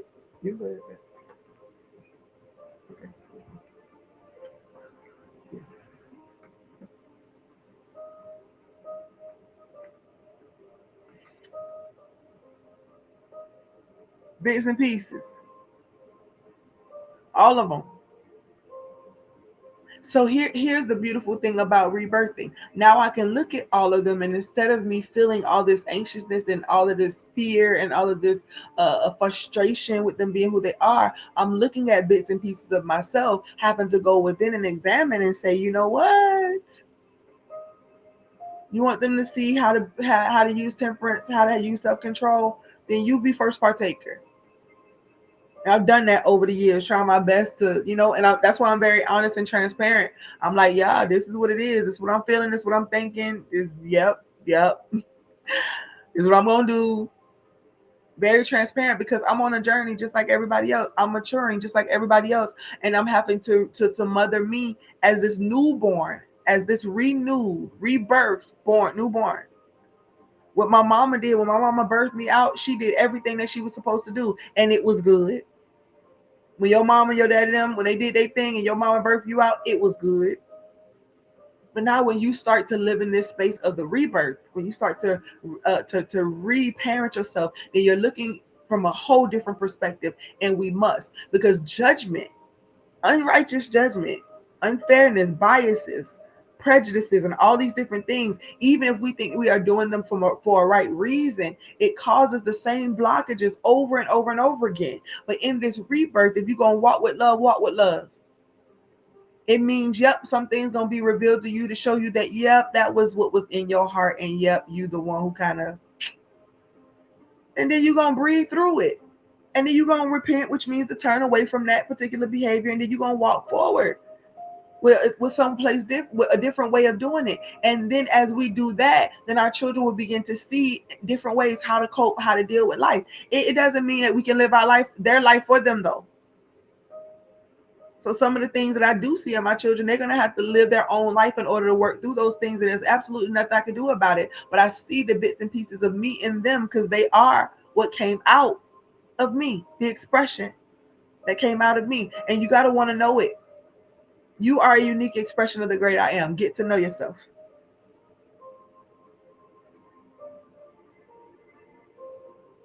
Ha! Listen, you hear me in the spirit, and I have to do the same thing. Girl, is you walking in love right now? I don't know. I got to decide. Because love is allowance to God. Love is allowing people to do what they're going to do and be who they're going to be. And he says, yes, it is. But what does your heart feel about it? Right? Like, that's how you got to deal with me. He's like, that's what's going to depict whether or not you are intentionally trying to walk in this love thing. What is your heart saying about it? How is your heart responding to it? Are you giddy about their demise? Are you looking at their ruin and celebrating? Are you wait? This stuff that you be saying to me. I'm like, yeah. So this reborn, this being reborn it's gonna be that question in your mind and heart. You know what I mean? Is this love? Was that really loving? What was your heart doing when you told them they had to leave?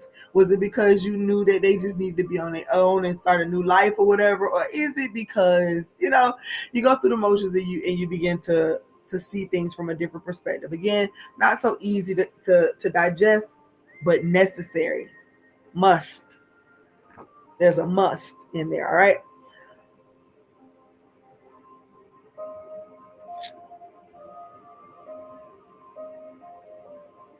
When you go through the stages of what needs to be released, some of the things you're not going to recognize that it needs to be released. And when you don't recognize that, then yes, there will be some things that begin to stir to show you. Sometimes it will be the other person coming to you first to say, you know what? I can't do this relationship. And you may, and I mean any relationship, and you may be looking like, well, what did I do? But instead of saying like, what did I do? You're in the season now as you are reparenting yourself where you're going to not just say, what did I do?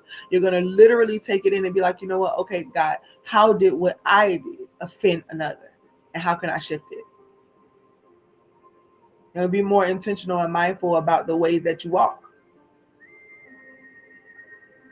But as you are having to decide what must go and what must remain, you're going to have to make sure that you're very, very careful, and you're going to have to ask yourself those questions like, does this serve where I am now? Does this serve where I am now in this life, or is this something that needs to be shed, right? So that my new skin can come out all beautiful. Yeah, I've never held a snake. I had a homegirl who had a snake in her house when I was back in at Tuskegee. It was an albino snake, and I thought it was the most beautiful thing. And I wish that I could touch it. It kind of looked like what's that yellow and white candy? Like a yellow and white lemon head. But the other one, like the peppermint that come in the swirls, and it's beautiful. God is not short on beautiful things in His creation. But I wanted to be able to have the boldness to be able to touch it. They could hold it, not be too afraid, knew how to handle it. And I was like, yeah, nah, I'm good. But of course, much of my fear came because all I've ever been taught about snakes is how bad they are, But the truth is, God doesn't do anything without purpose. So I loved it, wanted to look at it, wanted to see it, but the skin on it, the skin, that rubbery feel. I think, did I touch one?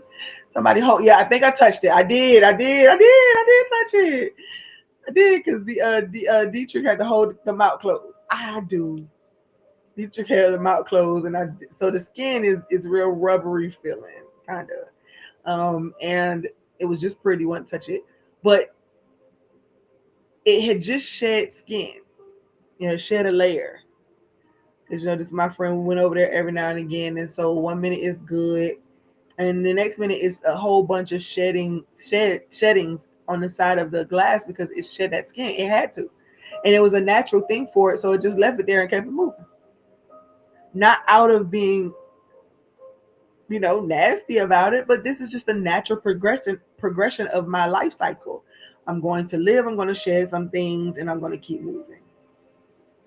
But when you know that you're locked in, lock in. If you know that something ain't for you, it ain't your time, it ain't your season, then you ain't gonna be moved. But if you having a battle of confusion within yourself already, then you may be drawing to yourself the thing that you fear the most. So be mindful of that also. But think about whether things are serving you in this season, and is it serving the greater whole? Like what I'm developing in me, the way that I am, is it really going to develop this thing to be a wonderful thing, or um, or not?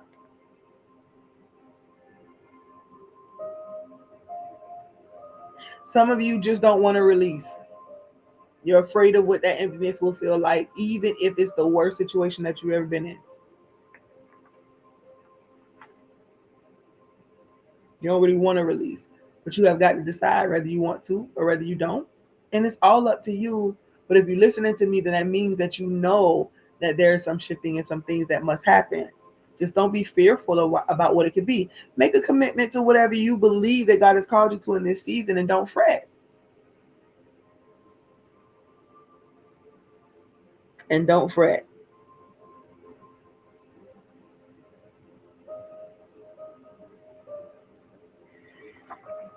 So there's a term called integrating the shadow. This is again psychological term, so y'all gonna get a full gamut of some things. Um, I think I'm a Jungian in some ways, studying his psychological work, because of course I do work with people, and you have to understand things. And so integrating the shadow is not about um, accepting evil behaviors and excusing it as if you should not, um, to deal with that stuff. But oh,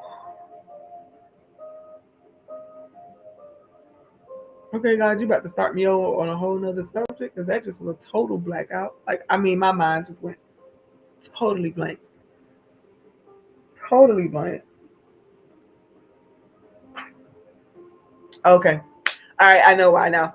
Go ahead. For those of you who are listening to me and you ready to do this, if you wrote those names down on that paper, go ahead and get your hot water. Not just lukewarm water, but turn your hot water on, or boil you some real quick. It don't have to be that much. So if you put a little bit of water on the stove and boil, it's gonna do it real quick. But if you got super hot water, I mean super hot, then go ahead and grab that really quickly. When you have your hot water and your names, your paper and all that, just put it in the chat. Got my water, got my water and my names, got my water and my names. Got my water and my names. When you get ready, when you're ready, let me know. And then we'll go into that. In the meantime, in between time, this is how God gave it to me. So talk about integrating the shadow. See how easy this just started coming back. Um, these are the three words. Three words. Three words. No, maybe I shouldn't give you 3 words so you can write it down. um, I can get 3 words because it's a lag behind. So by the time y'all hear me say these 3 words, you'll already probably have your water and be telling me you got your water. So the 3 words are explore, integrate, and release. Explore it, integrate it, or release it, whichever one you need to do. Integrating your shadow does not mean that you are taking on the evilness or just on purpose being wicked or whatever, but integrating your shadow, because the shadow doesn't have to do with wickedness per se or evil per se. It has to do with the hidden things in you that's just lurking in the shadows, whether it be of negative connotation or whether it be something that is positive. But when you start integrating your shadow, what you're doing is you're accepting yourself as is. All right. You're accepting yourself as is. You're starting to explore what that heart look like. What's going on with me? What are my gifts? What are my talents? Oh God, show me the fullness of who you are in and through me and in this greater whole that exists. Show me, right? And so when you start to do that and explore and you start to find some of these things that are going to pop up for you, it's integration or release. Integration or release. Either you're going to accept that part of yourself as that hidden creativity or the gifts and the talents or the things that you hid away because it was too much for some people, or your parents didn't think that it was good enough for you to do because it didn't make money immediately. Y'all know we talked about that. My mama meant well by me, and she wanted me to do things and be well financially and be able to live the life and take care of the kids and all that. But I was called a long time ago to do full-time ministry. Not knowing how to do that and integrate it with everything else, I stuffed most of it back. And when I started doing ministry full time and started off as God told me when I first started Love Walk meditation services. I mean, yeah, when I first started motivation services. When I first started as a motivational company, God had told me then already about doing it full time ministry wise. But I was just like, not knowing what to do and still having that paradigm run through my mind. But you got to do things like this in order to be able to have what you need. I was not able to fully give myself to my purpose. I was still showing up. I was still going live. I was still writing the books. I was still giving away books and sessions and all type of things. I was still living love out to the best of my ability, still trying, but I wasn't able to embrace the fullness of who that was because I was too busy being worried that I would disappoint. And at this age, still that little sliver of peace, because it's very, very small now. Like it's so small right now. But there's still that twinkling of it. Maybe it's because my mom is definitely present and alive with us, and I'm grateful for that. Don't want her to have to go nowhere for me to live the truth of this purpose. So I got to boldly step out there no matter what. And my world is exploration of God. You and your allness, oh great I am. To study to show myself approved. I'm a philosopher, spiritual philosopher by nature. I'm always searching. And so we explore, we integrate, or we release it. When you integrate it, it's not saying that you're accepting evil or wickedness, but what you are doing in that exploration is allowing everything to come up. And as everything comes up, y'all, why I feel like I'm already in our group coaching sessions, but for this spiritualistic journey, I feel like I'm already kind of giving y'all some of it. But you're going to see what it is, and then you're going to look and say, I accept this about myself. I accept that I do this. I accept that I do that. But then you're going to choose whether to integrate and keep that, or is it something that must go? Is it something that you need to release? Does it serve you no longer? All right, but you got to explore that first. You got to explore first. And if it be something that you can hold on to, now your creativity is opened up and you're writing poetry again, and you're painting again, and you're singing, and you're doing dance with somebody, or you have a passion to start a nonprofit and you got all the creative ideas to be able to make it do what it do. Whatever it is, if you want to keep it, keep it. If it feels good to have it on, amen. But even if any of those things ever get to the point where it is uncomfortable for you in that season, then maybe it is not for you in that season, and you need to release it. It's not a good thing or a bad thing, it just is. So we explore, integrate, and release. Explore, integrate, and release. Explore, integrate, and release.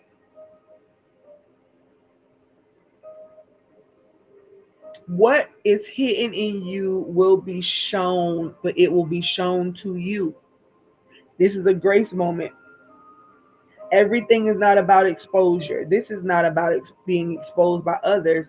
This is literally about you going within, seeing what needs to be seen, dealing with it on your own, so that no one has to expose it.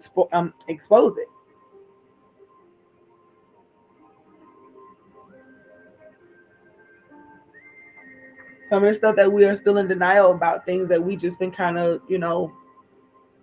it's coming up. You're gonna see it, and you're gonna have to make a decision for yourself. Because I say it's time to walk into the beauty of this moment. Last part, the last quarter of this year, before we walk into a new beginning for sure, that 2026. Also back at 1. So this is going to be an intense and emotional time for some, but it's going to be such a blessed time for most. And those who will be shedding tears, it doesn't have to, you don't have to remain there. You can take this and believe this journey to be everything that it needs to be, and not feel so remorseful about, well, not remorseful, but not feel so emotional about it to the point where you have no control over yourself and over your life.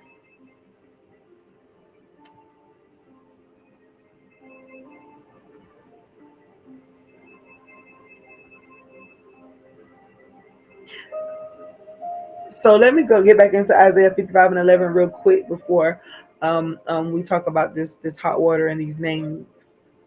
And I talked about it earlier when I talked about us being a word out of God's mouth, and so shall my word be. Let me emphasize again, be.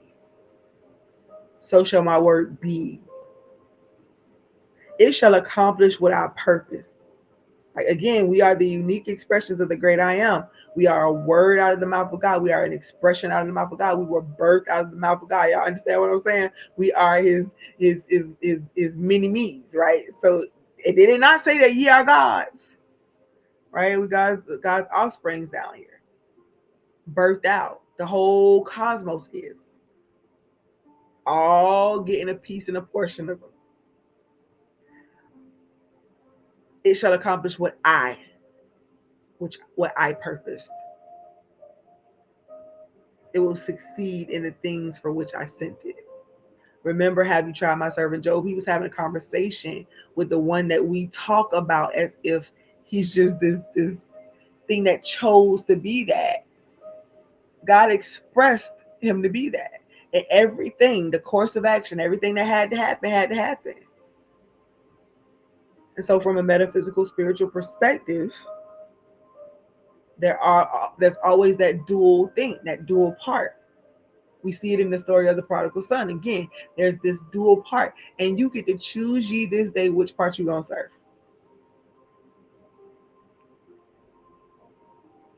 And it's going to be a part of the purpose.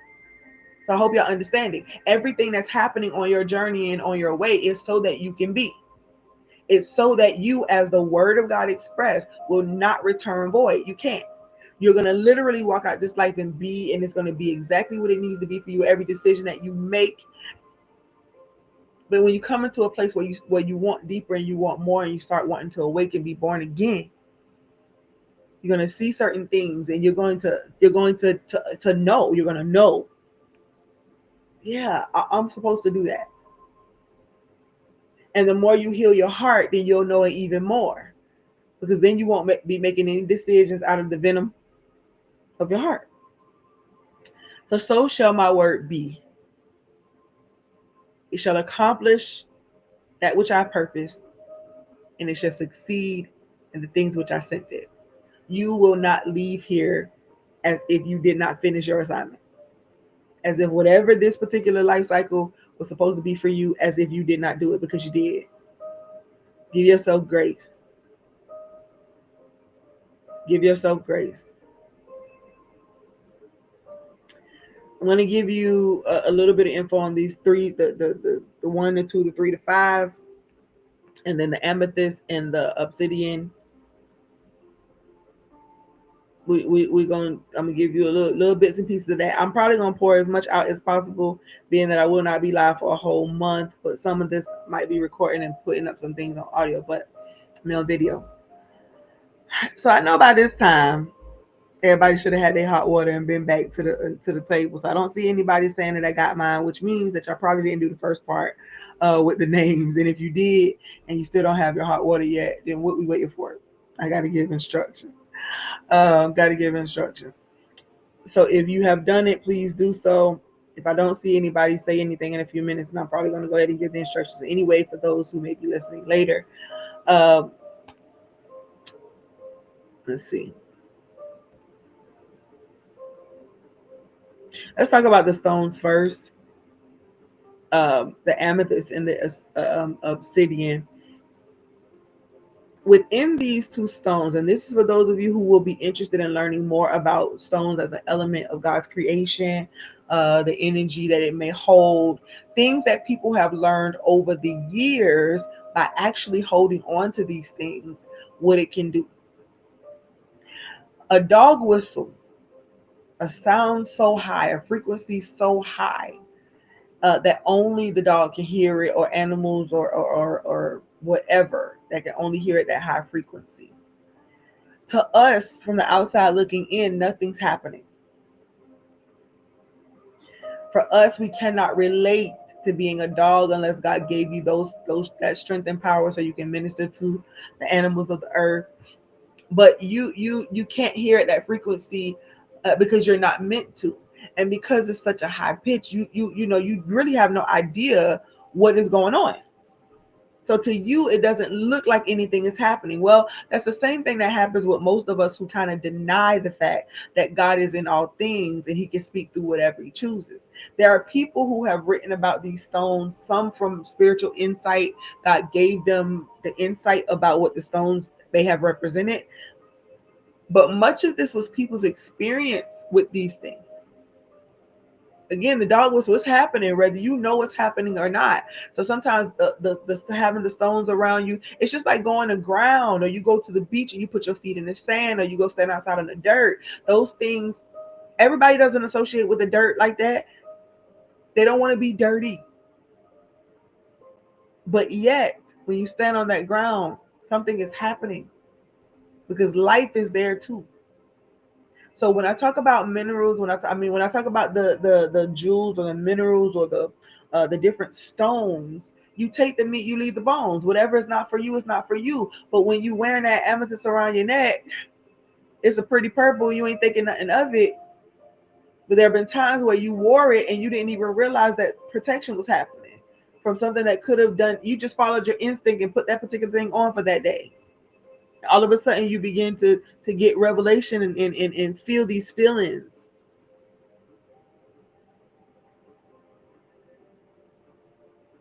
The names that you were supposed to write, Jayana, are the names of things you need, people you need to release.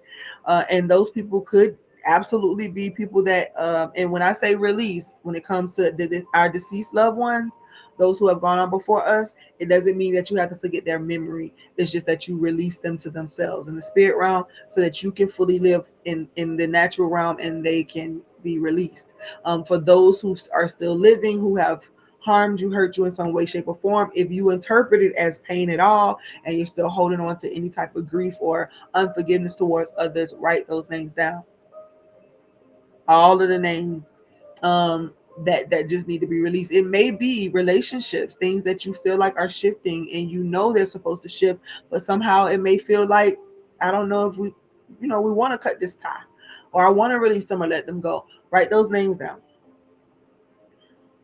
And then I'm going to give you the instructions once I see that the hot water has been received or brought forth. So with with any stone that I talk about, of the energy of it or the symbolizations of it or any of that, take what's for you and leave what's not.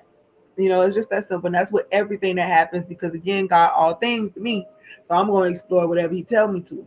If it's not what your faith can handle right now, it's okay for you to jump off the live, or it's okay for you to just take the meat, like I said, and leave the bones. All right.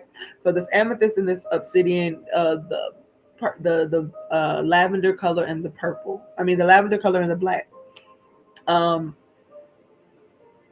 Both of these stones speak of protection. Um, and revealing. And this is why this is so profound to me, y'all. I'm telling y'all, God just be working in any and everything. Like, it's so beautiful to me.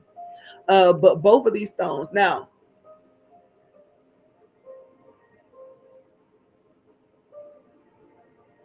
each of these things have something that could potentially be beneficial for you if you look at it that way.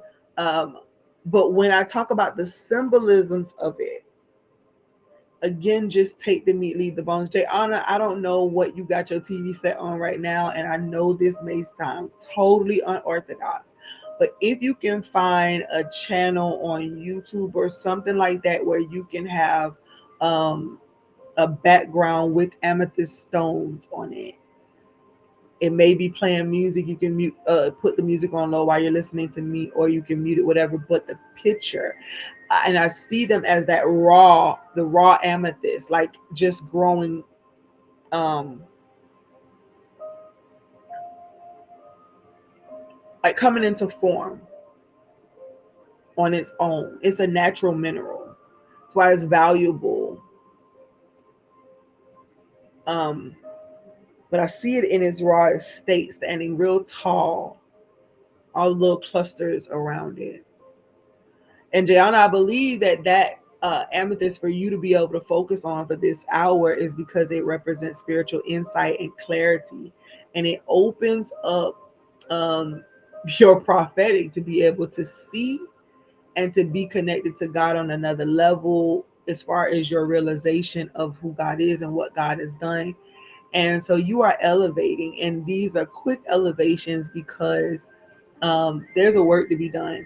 And you said before that you knew where you were supposed to be connected, but baby, it's time for you to be fully activated. And I may not be the typical pastor of people, but I know y'all know how I roll. This mentorship, this discipleship time of prophetic, of being a prophet or a prophetic individual or a clairvoyant person in any way, an empathic person in any way, medium, all these different things. The universal prophet of love, that's they're resurrecting all over the place. And so in order for that to happen, and you getting into the space where you're sure this is who I am and this is what it is that I need to do to be activated to live my true purpose. And so it deals with that, but it also deals with the protection, like I said, and it also deals with purification, which makes it interesting because the obsidian deals with revealing, shadow work, again talking about truth and revealing things. So both of these stones and their symbolization are speaking from some perspective about the cleansing that must happen within before the peace and everything else can happen without or outside of ourselves. So the spiritual insight, what we call our third eye, right? That third eye in your chakra healing is literally yourself opening up to be able to see prophetically in a different way, very intuitive nature already. But God wants you to get ready. If this is universal, if you ready to rock out love because it's a universal thing, then definitely get yourself in a place where you are more tapped in. Um, and not to say that you're not to say that you don't pray and you don't send the messages every now and again, but you'll know what I mean when you really start locking in. It's not that you're not present at all, but you'll know when you start locking in. So being sober minded, and not allowing yourself to do more than what you know you can do. Again, life is meant for living. Nothing is unclean in and of itself. But when that heart is active and it's feeling some type of way, it can spit out some lava. Speaking of lava, that's the obsidian comes. It's like really cool, quickly cooled lava, and that ends up cooling down, and it creates this natural element. It's just so dope. It's just so dope. And so that fire, that purification, um, to just be sober in your thinking, not allowing any past issues, trauma, pain, unforgiveness, grief to block that eye, to block your sight. Create in me a clean heart, oh God, renew a right spirit within me. Create in me a clean heart, oh God, renew a right spirit within me. That prayer, pray that prayer.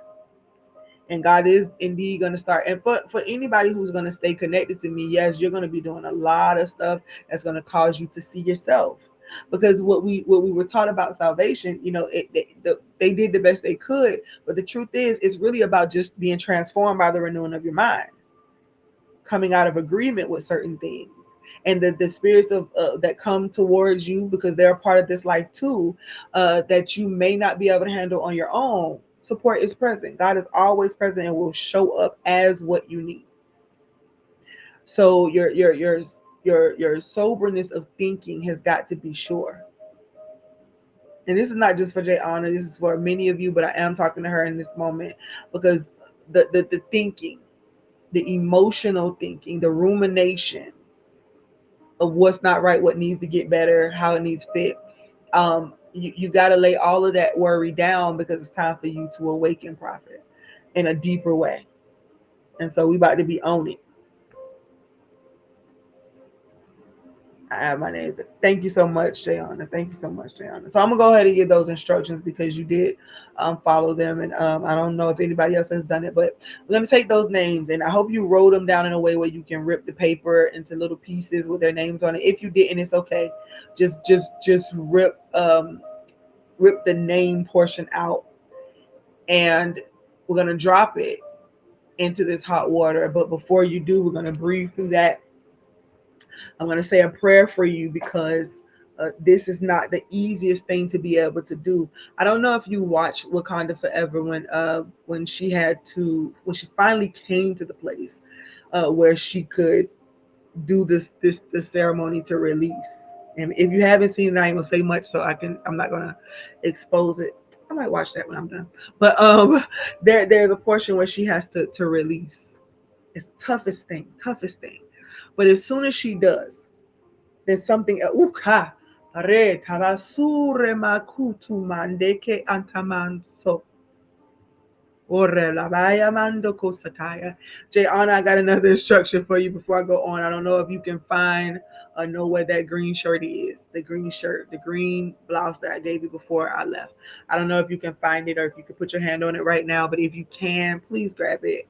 If you can't, no worries. When you do find it, please hear me. It's just a symbolization moment, okay? Symbolization moment. That color green, yeah, abundance, provision, just life, life, growth, expansion. Ah, yes, God. When she was able to release, immediately after she released, something else was revealed that changed the dynamics of it all. So then you know what I'm speaking of and how it all went. And sometimes people don't wait, at the end of the movie to see what comes after the credits, but we know how Marvel does. And so at this point, if you watch Marvel movies enough, you know to sit yourself there until the credits start rolling a little bit because it's going to present you with something else. And so at that point, when she finally got the courage, ooh, Masore katabasiki otokore lebeki atamaya.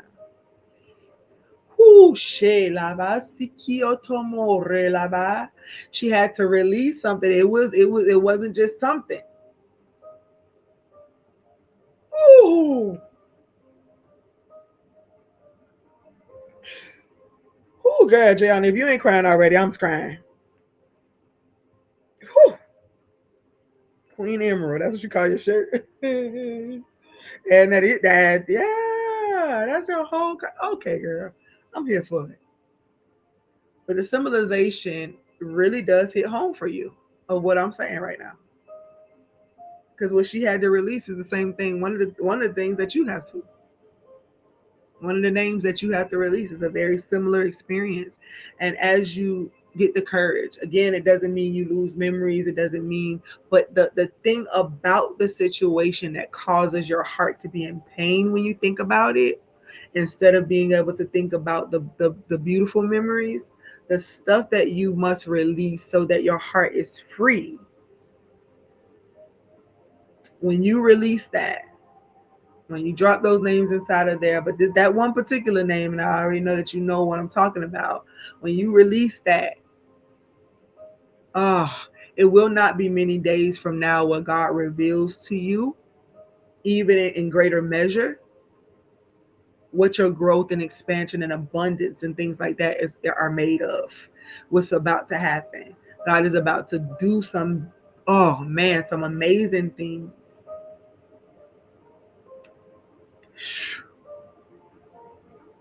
Masore kataya basitio botu.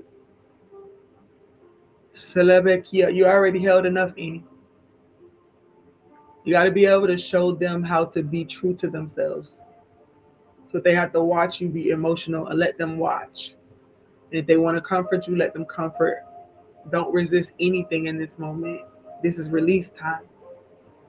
Masore kataba ikatamansu, and I'm here with you. I'm here with you. Masore kataba ikatamanso. Again, it's not you releasing the memories, the love, but it is releasing the things that make your heart hurt when you think about it. Outside of just the thought that, they're just gone physically from this realm. But the conversation, the news, the messages behind it, those are the things you're going to have to release them to breathe and to live in the spirit realm. You got to release so that they're free to move and be released. And I know that's a difficult thing to think about because you don't want to release the whole thing, but you won't be. But you gotta allow yourself to fully be. And it may totally suck to our kids when we are who we are. Sometimes they may not fully understand it until they're old enough to really get it, but they're different personality types just like us. So some things they just not going to process right. But if you continue to pretend not to, if you continue to put on the front and the mask, then it's just going to continue to build up. Masor lekataba ikataman soreba. Sikataman socorre. I hope you're holding the shirt, or the shirt is nearby you as well. And you probably already dissolved the names, and if you're not, and if it's taking you a while, it's okay. Be patient with yourself. But when you put it in that water and watch it dissolve, watch it dissolve. And even if it just sits there, it's gonna start dissolving because it's water, and it's water in this paper. But it's okay. Se la vaya bando corre la kata. My soul, for every name that you put in that water, for every name that you put in that water. Destiny, I didn't see you say that you got your water or your names. And there are definitely names that you should have written down at this point. My socorro, and there's nothing that in your home environment right now that should be prohibiting you from being able to move freely to follow these instructions. Socorre la basotana makana maku undabaya. Bokorela iketi amandio kosun lebe ichondo bo ore maset lebe ki oto orema ikataya. Life is springing forth, Jayon. Life is springing forth. Life is springing forth as you ikaya orema ikataya mansi. Oh girl. Jayana. Oh man. It ain't what you wanted to be, baby girl, but this is what it's gonna have to be. Life springing forth, and I mean that literally. Life bringing forth, life springing forth. I mean it literally. Don't be frustrated. Don't be vexed. But it's the truth. Some things must happen because it's a part of your assignment. But when you do this releasing, you're gonna realize a few things. Life is springing forth. The color green, that abundance of life is gonna happen, and there's some things that are coming into your hands that must, because of the work that you must do. Masole kandeya bandio kosore. Le shatabasiki otomo umma amale indio bosu urebaikata. He shelebe inkandobo urebaya boku ucte. And it's, oh God, it's almost like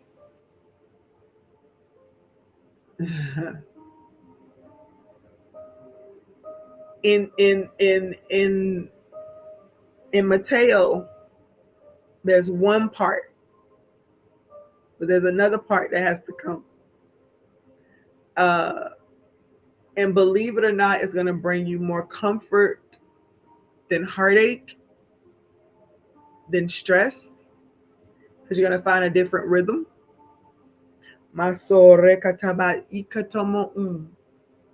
Shulebe ikisi abaku ureba ikataya. And we on this 10.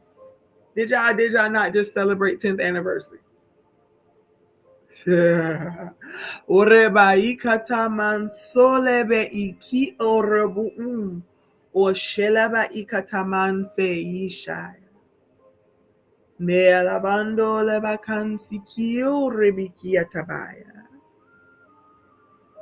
Shelabai kontoreba.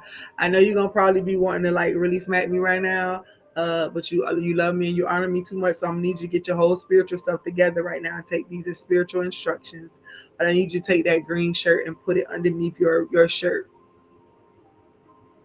Like, you know how we used to, I don't know if y'all did this as kids, but we used to pretend when we was playing house, we had to pretend like we was pregnant, so we had to put something underneath our shirt. And so God just gave me the instruction to tell you to take that green shirt and put it where your belly is. Life, growth, expansion, abundance, greenery. And with this amethyst next to that, the spiritual insight.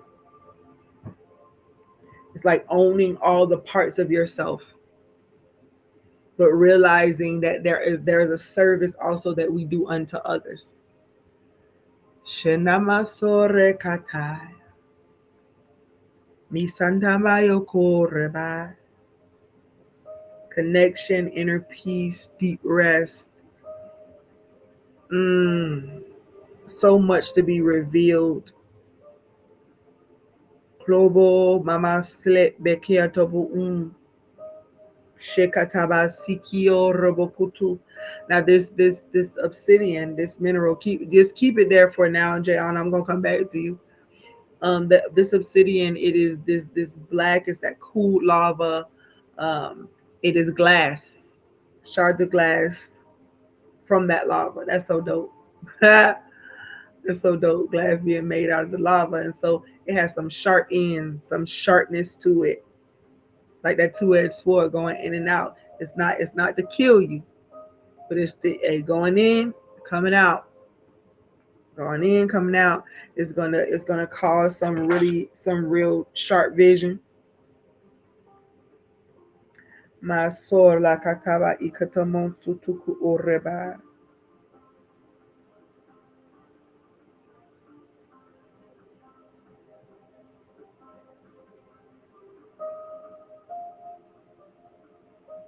So this cleansing, the revealing, the purification, and all of those things, these stones represent that. But don't forget the fact that it also has other things, protection and warding off of stuff.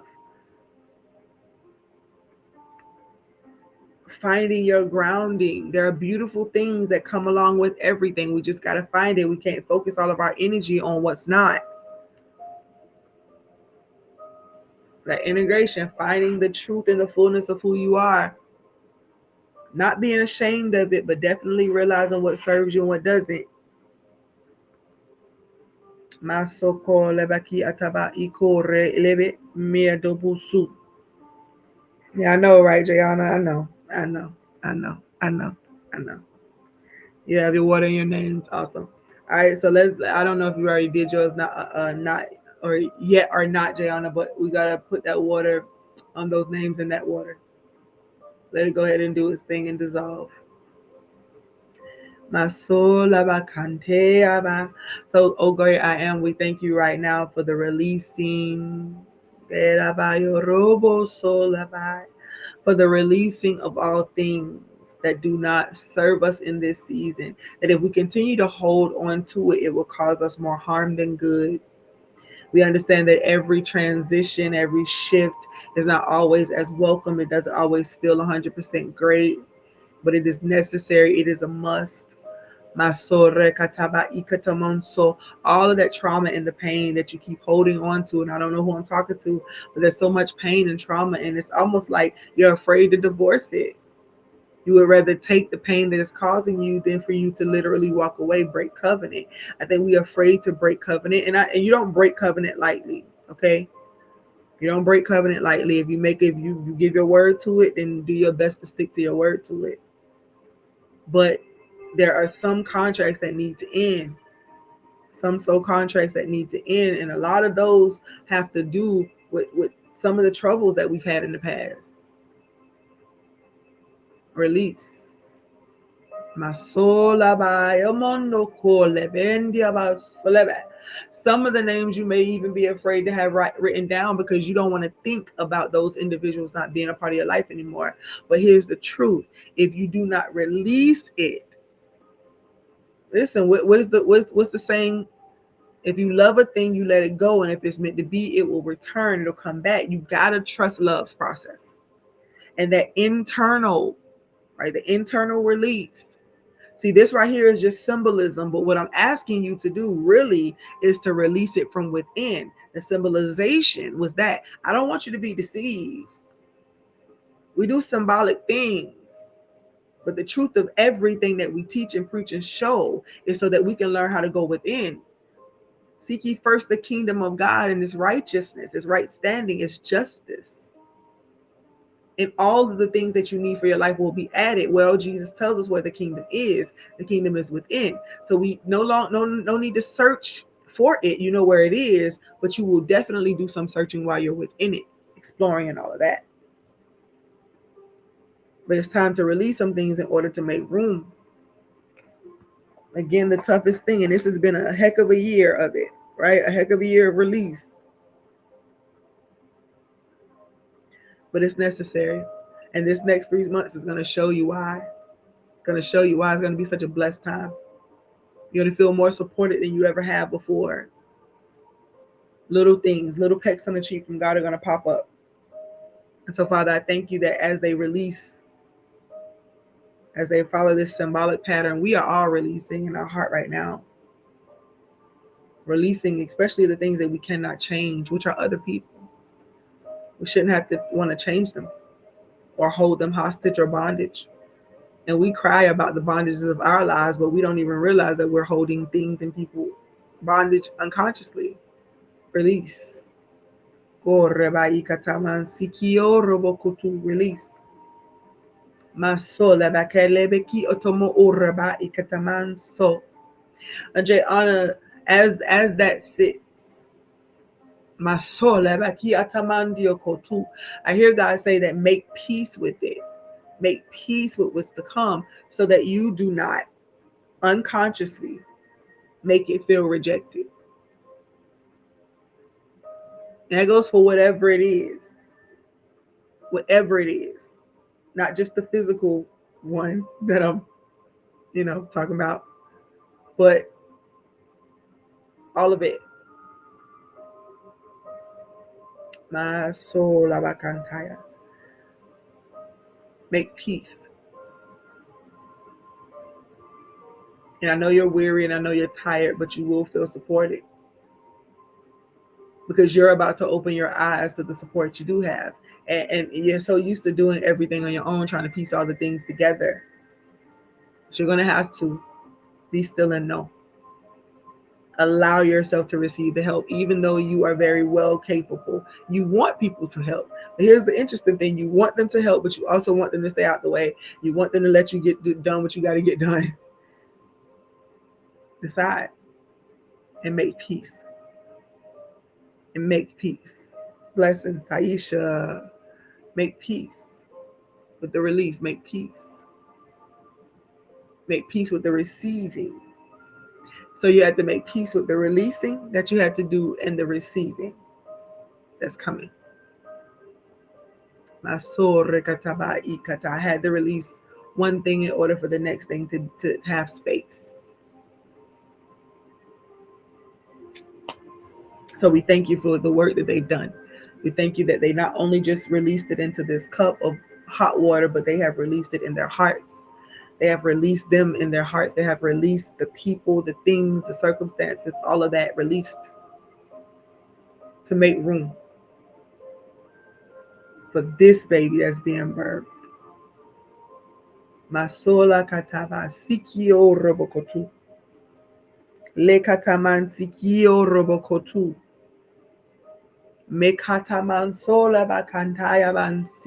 Y'all just go ahead and get yourselves. And Jayana, don't move the shirt. Leave it there underneath your shirt. Just leave it. Seeds are being planted and being watered at the same time. You're giving birth.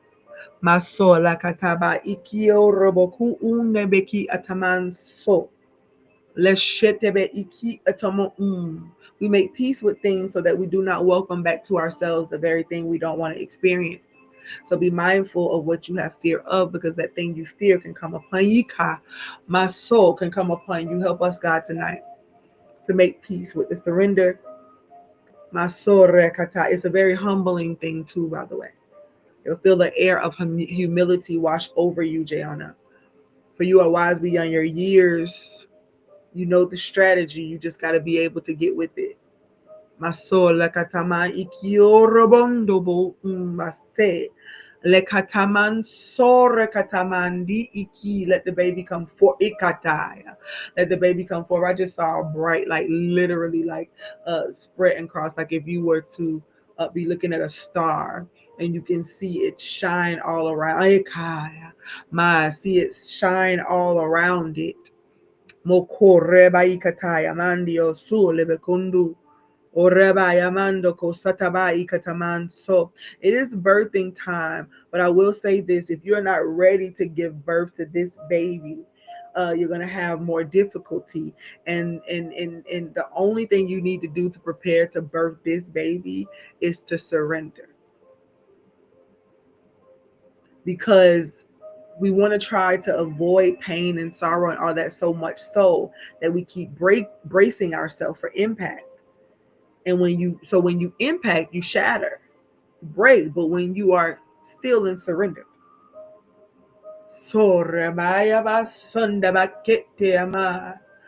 oh God, amandio shotobo she alaban seki arabandio kotu melebeki otobondo ko rebaikataya. One, speaking to unity, to the source of all things, to singularity. God is but one. God is but one. God is but one. God is the original unique. God is one. And every word that proceeds out of the mouth of God, which is us, which is everything that exists, the expression of God, there's power to be had.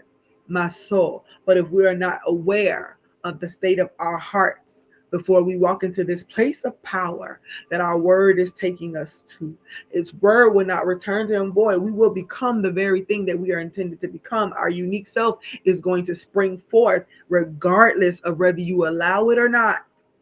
It's going to determine what's in your heart, whether it comes out with all this venom and hatred and disappointment and shame, or whether it's going to come out proud and ready to live out its purpose. God is but one. Put all of these words out of the mouth, not separate from the one. Not separate from the one. Integrated with the one. All the stuff we consider to be faults and flaws and everything else. God doesn't reject anything about itself. I'm going to say it again. God does not reject anything about itself. As a matter of fact, it responds to itself on a regular basis. That's how we get the support that we need, or that's how we get the strength that we need to overcome adversity. That's God is all things. So with these ones, with these ones, sekatamanso, I need you to be still and know and understand the oneness of God. And as you begin to understand the oneness of God, as you begin to understand that all of this, all of us, all of everything is a part of this greater whole, there's no separation, then you will begin to come into full alignment with yourself, because you're recognizing yourself as love made manifest, love incarnated, love as the word being expressed out of God's mouth as a portion of itself. So as you recognize God as but one, then you'll be able to then come into alignment within yourself. You won't feel so scattered and all over the place, trying to disregard some of the things that you've been trying to hide and mask from people on a regular. And if y'all didn't know, I'm in full flow now. I'm not just talking to Jayon and Destiny anymore. I'm talking to everybody when I'm talking about these numbers. And Jayon still be holding that, baby. So hold that, hold it. Don't let it go until I give you the sign to push, and you'll be able to take it out. My soul. But God is but one. So come into that place of understanding that, giving God all glory for all things, all mankind, everything that exists, even the parts you don't understand. And as you continue to give God the glory for being all things, being one, everything being incubated inside this one, then you'll be able to come into alignment within yourself. But as long as you can't understand God as all things, then you're not going to be able to understand that you have everything you need in you to become the fullness of your unique self. This word seed, this very first thing that was done to reveal us was this word seed out of the mouth and the expression of the great I am. And so the power, the word power that you have right now, use it to bring yourself back into alignment. Number two speaks of that duality, speaks of the relationship, balance, witness, polarity. When described, when bipolar disorder is described, it is like polar opposites, meaning that I go from one extreme to the next, sometimes knowingly, sometimes unknowingly, but it happens. Pendulum swings, right? Polarities, opposites, different sides of two things, and that duality. So these number twos have been showing up all day long. From my neighbors or prophesying to them, just randomly, God was beginning to speak to them. And one of the young ladies is 22 years old, and her birthday is August 22nd, right? So these twos came in the house and was about to do something, I think make a post, and it was 222. And so these twos have popped up, of course, because this is the season where your duality, the two parts of you, every part of you God intended. This is the season where you're going to embrace what we call that shadow self, the thing that you've been hiding. You're going to embrace it.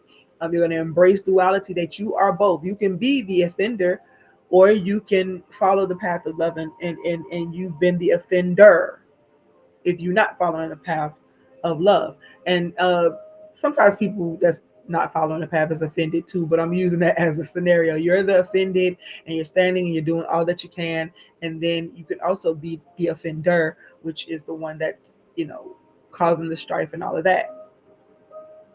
We'll do creatures, and it's okay to be that. You just have to own it and understand how to balance it. And balance is another one of those words with dealing with the two. And so I mentioned earlier that if when we birth these babies, there's going to be those who will handle your baby with such care, and it just such care. Well, that's happening right now. And with those tools, you're going to have that support. You're going to have um, uh, those that witness your rise. You're going to have those who come into spaces with you and do stay in covenant. All right, those tools are going to speak loudly, because the one is about aligning and coming back to self, realizing the oneness. And then here I am with number two saying, hey, you got to embrace your duality. Well, it's the truth, because that's what makes you come back into one. As a matter of fact, let's go a step further with the threes. We know that it represents Trinity of sort, and we teach the Trinity as the Father, Son, and the Holy Spirit. And of course, as you're growing in your spiritual walk, you understand that that's just a description of who we are at our core. Right? There are three parts, and for us, it is spirit, it is soul, it is body. Even within the spirit realm, you have that heart, you have that mind, you have that will. These threes. And so we deal with the threes, we deal with the duality. We have to accept all of the parts. And the number five brings that home as far, the number three, let's talk a little bit further, is that completion, expansion, all of those things. And as you come into your oneness, right, seeking the kingdom of God that's within you, you'll begin to see fully how these things impact your life. Number 5 is about grace, but it's also about freedom. Somebody say liberty. Freedom, freedom, freedom, freedom, freedom, freedom, freedom. Our liberty leads to our freedom, our liberation, which is that process of being liberated and liberated to have your liberty. It's a process. It's a process. But transformation comes when we yield and we allow the grace and that freedom to be what it is. Using temperance. That's why it's the fruit of the spirit. All the other things was gentleness and kindness and love and patience and all that. And you get to the end, it's like self-control. Temperance. Yeah, it's going to bring up the rear every time and remind you. You grace for this. Transformation is happening. You are finding out about yourself, your dual nature and all of that, and you're not frustrated with yourself anymore because you're seeing it. You kind of start giggling at certain things because you realize you probably was fussing at other people for it when really it was something that might have been going on within yourself, and that's okay. I know I definitely probably been guilty. So we bring all of this together.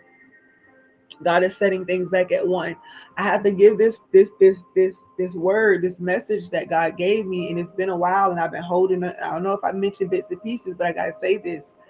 We are really upset about the universal laws and principles that God has set in place because we don't like to see certain things happen outside of the way we want them to happen. But when you are a part of a greater whole, you are living and doing your unique purpose and your unique function and all of that. Um, but there's so much more happening. And a part of what is happening is that God is bringing himself back in one. And I think I mentioned that, but here's the kicker. We're frowning up at things that we don't understand. We're frowning up, some of us now, and not everybody. Some people are totally accepting. But we're frowning ourselves up at people who are what we call coming out. They're coming out, they're learning themselves, and they're being the fullness of who I am is choosing to express as them. And we have others who are not okay with it, and we keep repeating the cycles. So you had the slave owners and the people who were enslaved begin to hate the slave owners. The slave owners really was that because they didn't want to lose control and they had a lot of fear, so they chose to control a narrative. And then those who have been enslaved, if they do not do their inner work to forgive the slave masters, especially if they were hard on them, then they are going to totally erupt from the inside. Dealing with, I know that's right, that's dealing with the whole sum of everything that is happening, all the numbers, everything we talked about tonight. Everything. God is doing this, but he's going to need those of us who have been offended by the slave owners or the those who kept you in bondage. You're going to have to forgive, or else you're going to repeat the cycle where God is stopping cycles. New heaven and new earth is on the rise, and that's not something that we're looking for with our eye. Remember, the kingdom is within, so you can't observe this with your eye. The coming of the Lord is not about the thing that is just physical. And there may be some physical things that happen in the earth, but this is so symbolic because it is about everything that needs to happen within us in order to become one. And a part of that is accepting everything as it is. We have a lot of people have a problem with, with the LG LGBTQAI plus. I'm gonna get the letters right because I don't want to be disrespectful to it. I really do want to honor things as is.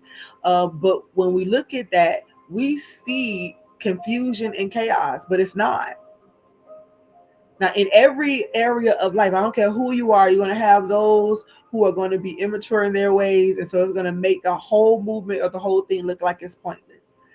But God is bringing itself back together. Now, the story of creation that we know of was Adam and Eve, and at some point God took the rib of Adam and created Eve out of that rib. But can I be honest? Let's talk from a symbolic perspective again. We are talking about when this duality nature begin to really take root. Because see, at one point you weren't aware of any type of quote unquote sin or imperfection or any of those things. You're just walking in the cool of the day with God. And then here comes this great separation of the connection of this great separation between us and us being aware that we are love incarnate. Again, God does all things on purpose, so it's strategic. And then we go through this journey all just to come back to one. And so he took that rib, but so that means that they were both in there together. We are mad at non-binaries. We are mad at bisexuals. We are mad at transgenders. We are mad at all the people who are trying to be the truth of who they are.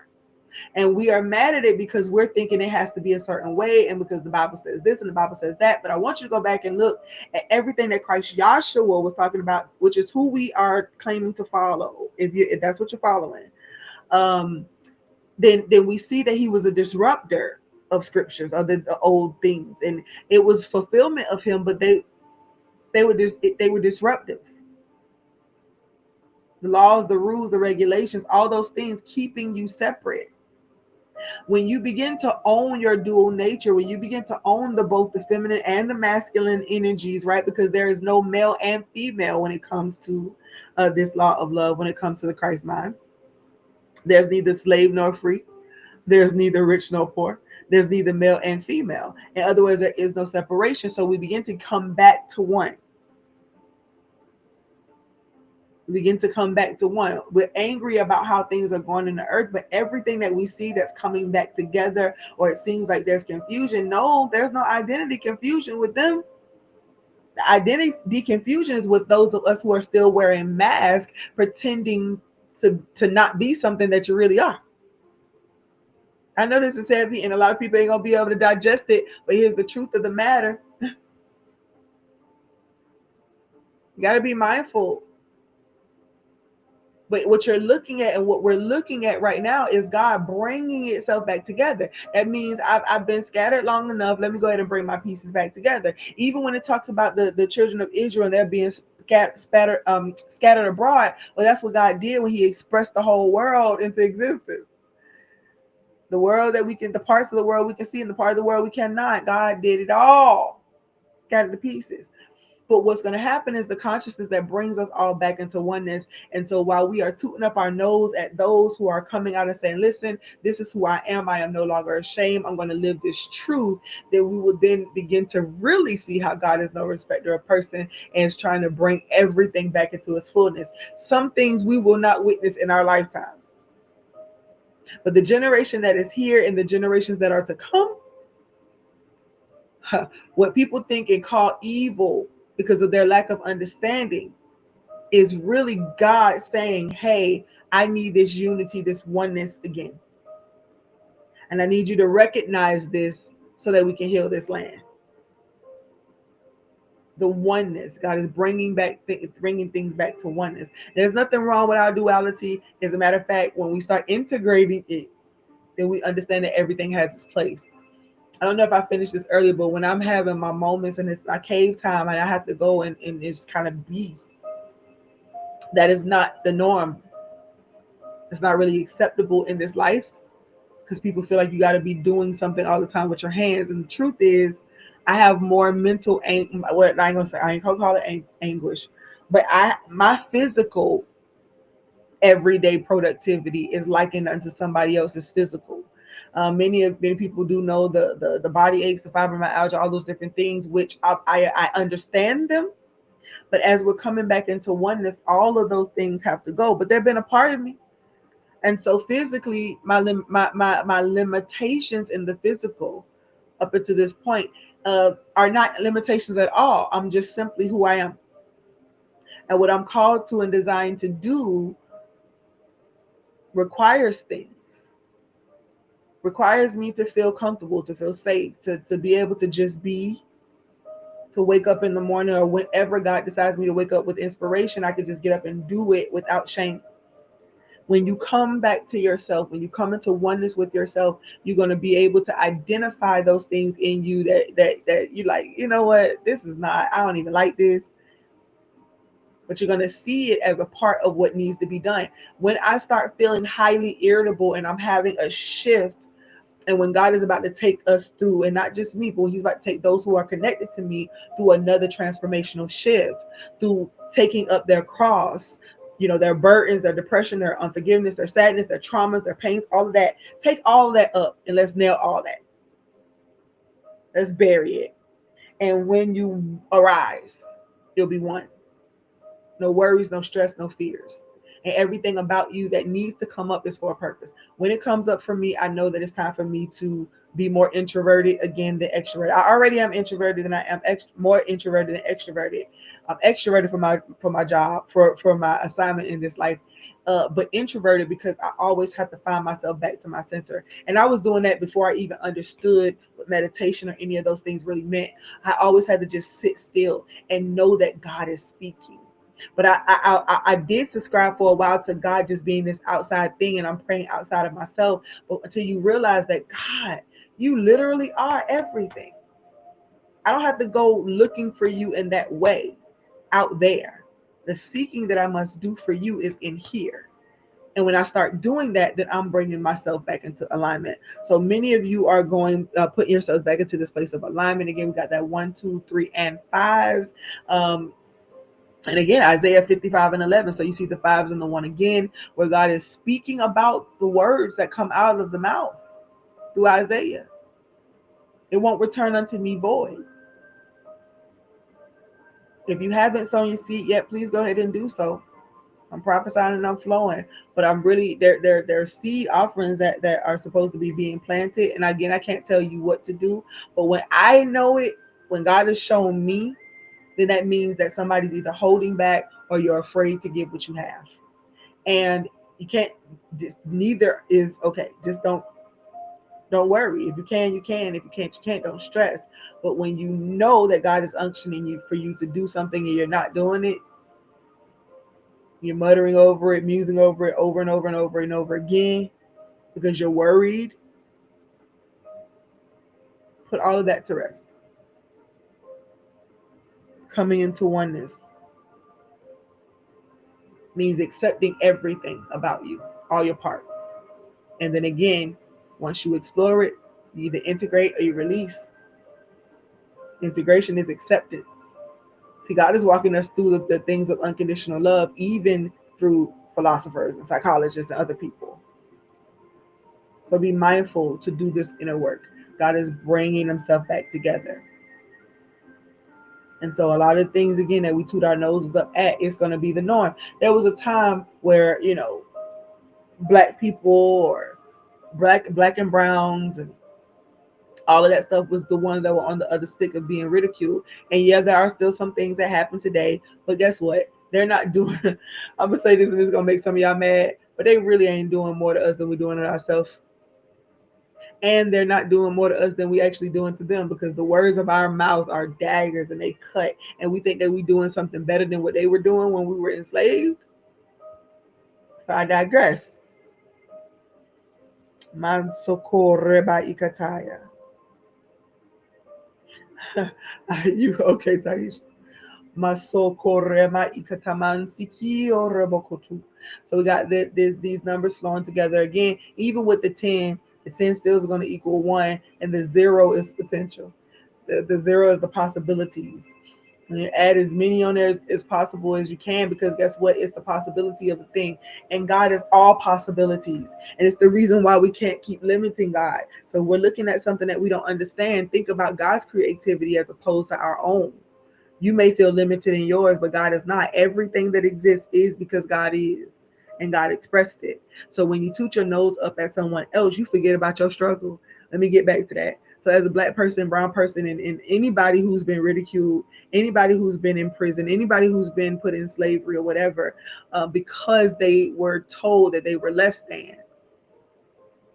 Because, oh my God, you're such an abomination. You're so awful. You're here. Your existence is a affront to me. Well, guess what? When we start treating people, when we start treating anybody in the letters like that, then we're doing the exact same thing to them that was done to us. Get your minds together. Get your hearts together. Because if you're going to be walking this walk out, there's some things you're going to have to rid yourself of. Prejudice and bias and all that. Judging people for their appearance even. If you can't have a conversation with a homeless person, then I need you to be mindful of that, because that's not something you want to experience just to know. Just for God to say, oh, okay, then to the least of these, you was disrespectful. Okay, well, let me go ahead and let your seed that you sown come a harvest. So now you understand what that feels like. You shouldn't have to need those things to happen for you to get it. Masore bakataya.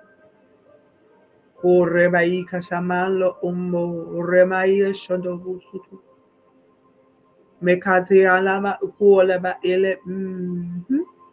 Yeah. Yeah. Ooh. Shikaya basolebe India bayobo. New beginnings don't always feel great, because most of the time those new beginnings are created, or they arise like the phoenix out of the ashes, which means that something had to burn down first in order for a new thing to come. And that's very uncomfortable to think about. But I want those of you who are connected to me, especially if you're associated with me and you're being discipled or mentored by me in any way, I need you to hear me and hear me well. Okay? There are many things that you will not understand. But as a universal prophet of love, or a universal minister of love, or whatever it is, you are for all. So you got to put yourself in a position where you are not shunning or mistreating other people, because that is seed and it has to come to harvest. So I want to be able to share with y'all all the wonderful words and not make you feel no type of way about yourself. But I got to put you eye to eye, face to face with some things. Masola bakandi abatu ureba. Meshiatayabas. Masola bakandea lava. Mela bonkundo koselebe iya sholebe kiatai. Maselebe ioto. O rebaya shelebe indo. O rebai katai.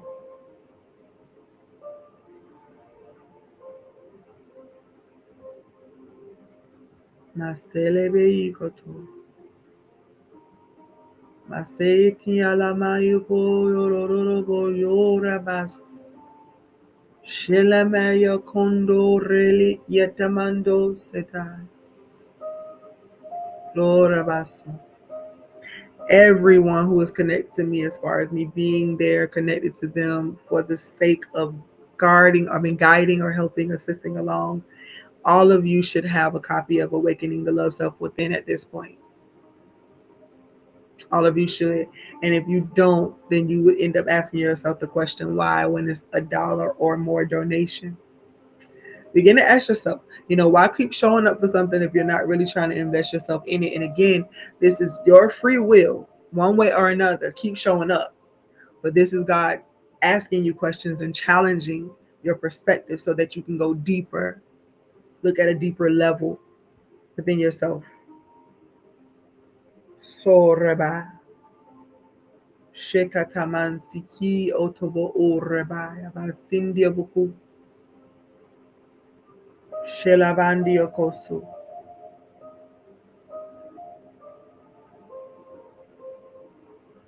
Mela baso reba ikata.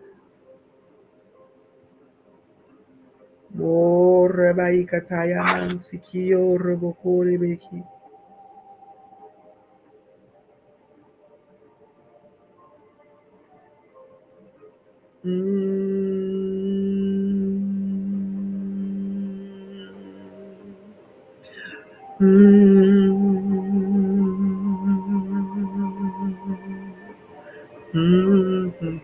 I hear something stirring up within me, y'all. I'm just pausing. Let's take some deep breaths while I allow God to continue to reveal and to see. Y'all, I'm not in a rush at all. If you feel like you got to get off, it's okay. I understand it. You will not be hurting my feelings. If you do, just say goodnight. But I'm here for it tonight. There are those of you, we're literally entering into this next place. You're birthing a baby. My socorro about Jayana. I hope you ain't feeling no type of way because that thing's still in that belly. I haven't forgotten. Reba solebe yataba ukunda bayaba soreba. Lekandebe kio robo kundebe ishelebe kieto ndu sotobo umaya. Lekata ikataman soko lebe inkiaba ku ureba yeshandobo unsekiti. Rekatama, you got to come up out of that old paradigm, being afraid. One thing that's about us, because I know I'm experiencing the same thing, afraid to disappoint our parents, afraid to disappoint those around us, and some afraid to even admit that you even still love your parents with some of the things that you might have endured. But we are built that way. We are love incarnate. We are love incarnate. See, there's this song. Masoko rebai kashanamando ko oko o rebai shiniyabantu. Masokoto. You got to let go of them old paradigms. They don't, people can remain when you step into your truth. It doesn't have to be that they have to die physically for you to step into your truth. I think that's what I had to tell myself. Like, I don't want anybody to have to go, so that I can develop and grow and be who I am. So I got to lean into it. A lot of the things that we learned, it was for our good. When they asked them questions, when they told us not to do something, they knew what they were talking about. We disobeyed. We did what we did. Certain things happened. We got to forgive and let all that stuff go, because this is that moment. Again, you about to birth this baby. You about to birth this baby. And you do not want this baby to come out with resentment and painful memories and anxieties and fears and all of those different things. And so when you think about everything that happened in your childhood growing up and all of that, all of those things you're going to have to forgive, let go, put into that water, let it dissolve. Because it is like what they used to say, it's like the pot calling the kettle black. That's back when they had black pots and black kettles. Right? We one and the same. We just have different functions. So reba kataman siki otobo u. Bo reba isha namandi okosutu u reba ikatama. Maso reba. O remandi okoso. There will be lots of people who come in and out, in and out, in and out of this ministry. What I'm doing on a personal level, I'm content with that, because I'm a mover. I'm not going to be in one. I will be in one place, but I mean, as far as having to move on to the next client or the next person that's calling me for spiritual advisory, or having to go and speak someplace, I know that my schedule is going to increase, at least by New Year. And it will be a little increase, growing, coming out, but there's a lot that must be done, a lot of that I need to do in this season. So if I don't leave some of my old paradigms or old way of thinking behind, and some of the things that they did for my good, but it no longer serves me, then I'm not going to be prepared to walk into this next season. You're not going to be prepared to push this baby out or really have this baby and nurture it and love it and all of that. You're going to pass on all of the residue. So make peace with that right now. Take a deep breath in.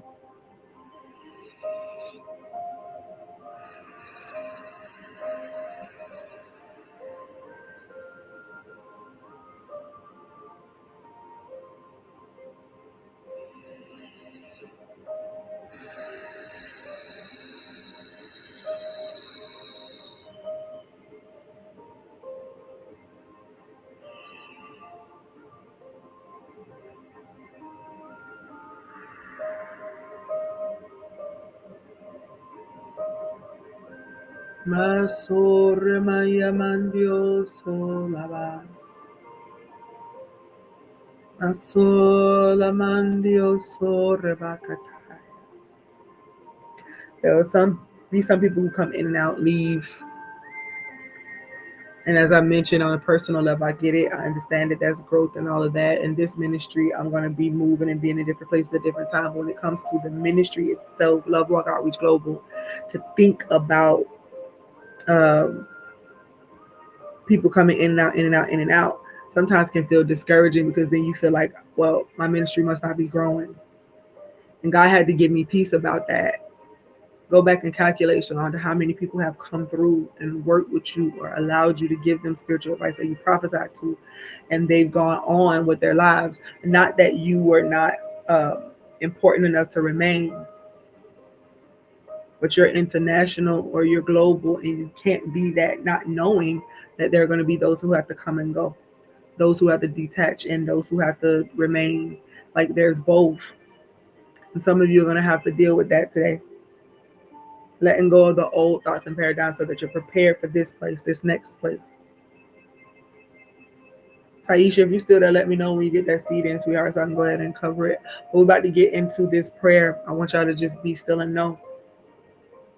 Masoko reba isha taman soko tebe indebe kondo oreba. Gleba ikosondo bo o reba isha taman. So remember, you are the word that will not return back unto God void. To be absent from the body is to be present with the Lord. You will not return without fully releasing the fullness of who you are. It's what must happen. So the releasing, well, the exploring, the integrating, or the releasing. Masola bakandia is important. It's going to be very, very important. Masokoreba. But can I tell you that I'm celebrating for all of you who will be birthing? All of you who are birthing out this new you, this brand new you. And again, you're not going to handle this baby as if the baby is so fragile. You're going to give the instructions, you're going to give guidance, you're going to give rhythm. The room to find their rhythm, but you're going to have this balance. My soul, because it's important. O rebaika shataman soko o rebaish. Gletabasanda ba oloboku. Shelabaisa. Sokoremandiakansi. Position them for birthing. Masola mandia kondo ko orebaish. Sandaya ba sonlebeki iti amandio kosa. Mekaika la mandio koso. Your words have power. Be mindful how you use them. Masolelebelebe kyoto mundo lebokondai. Let them endio sutukuku rebaishelebe kyoto boten. Masola bakante etebia kontu. I'm going to go ahead and cover those who have given already.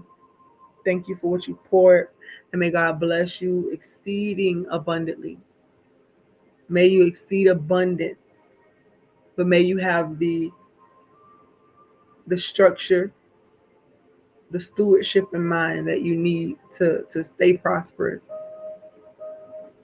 My soul, akantaman sikio robokotu. Bless them. Bless them indeed. So as you are positioning yourself to birth, I want you to put yourself in that position where you can bear down. So if you're sitting straight up with your back, you'll be able to push down as if you are birthing out a baby. Ma sola bakandia basole bekiata. Sola yabas.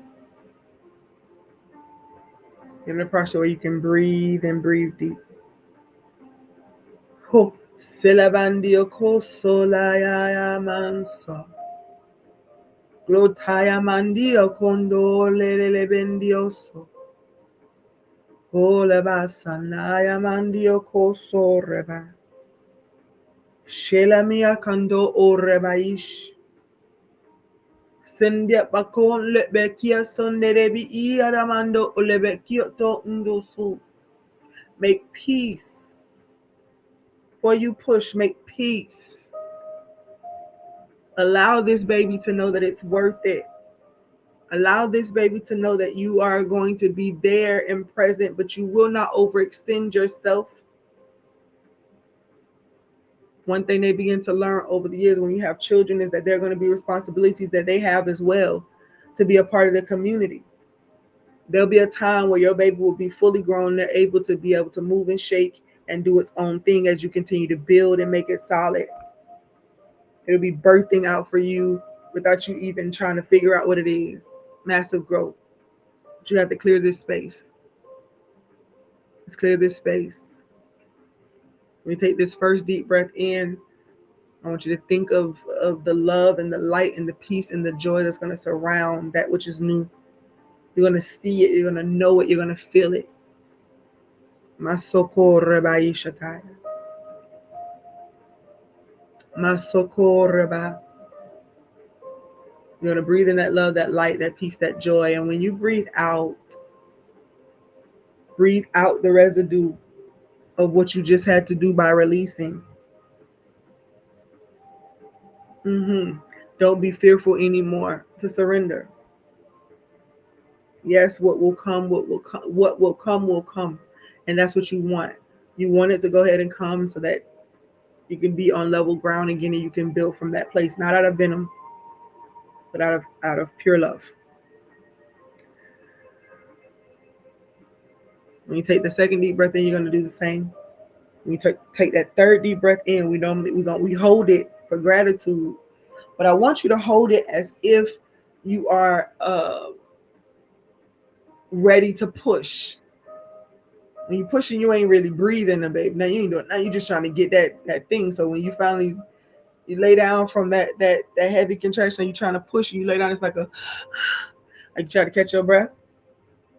Well, you're gonna hold it, and you're gonna do so in gratitude, but almost like you're trying to catch your breath before pushing. And when you breathe out, I want you to push it out.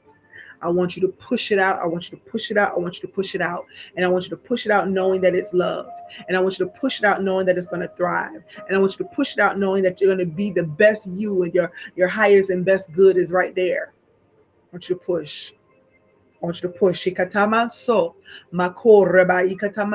going to be praying in the Holy Ghost, but I want you to take those three deep breaths together. And when I believe that it's time for us to push, we're going to push. Go ahead and breathe in. Breathe out all the angst, the anxiety, the fear, that everything is not going to go the way it should, and that this is going to be another failed relationship. Again, you speaking all these things, you're saying all these things. My soul, like kataba ikotomu umbu, re shabo umsa. Take that second deep breath in. Prepare, prepare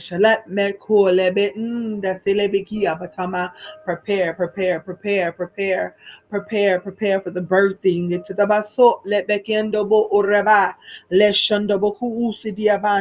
And I realize why I'm not going to be able to go through to midnight, even though I wouldn't mind if it happened, but I'm not going to midnight tonight, because you must birth this baby before that time. Because once you cross over, there's no going back to the norm. You're building from where you are.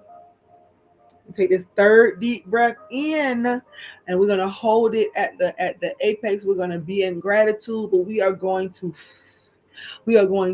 push. Once we take it in, hold it for 2 seconds like you can't breathe, because you holding it, you pushing, you doing a little bit of pushing, and you can't breathe yet. You pushing, you're doing a little bit of pushing, but you can't breathe. Relax, breathe.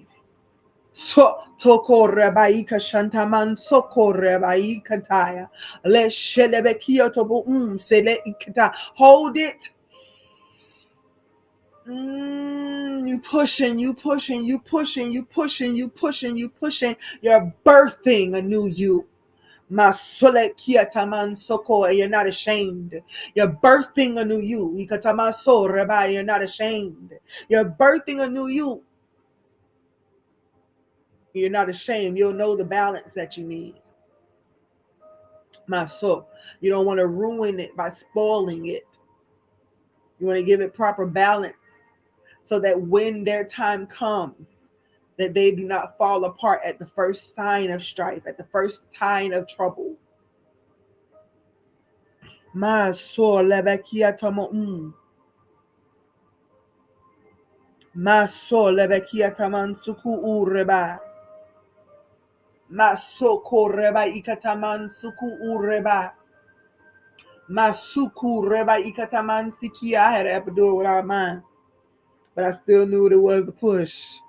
And you know what it is to push. And even if you don't, and you had C-sections with all of them, guess what? You still had to be still and know. You had to trust the process that was happening down there when it was cutting through 7 layers of muscle, 7 layers. You had major surgery. You had to be still and know.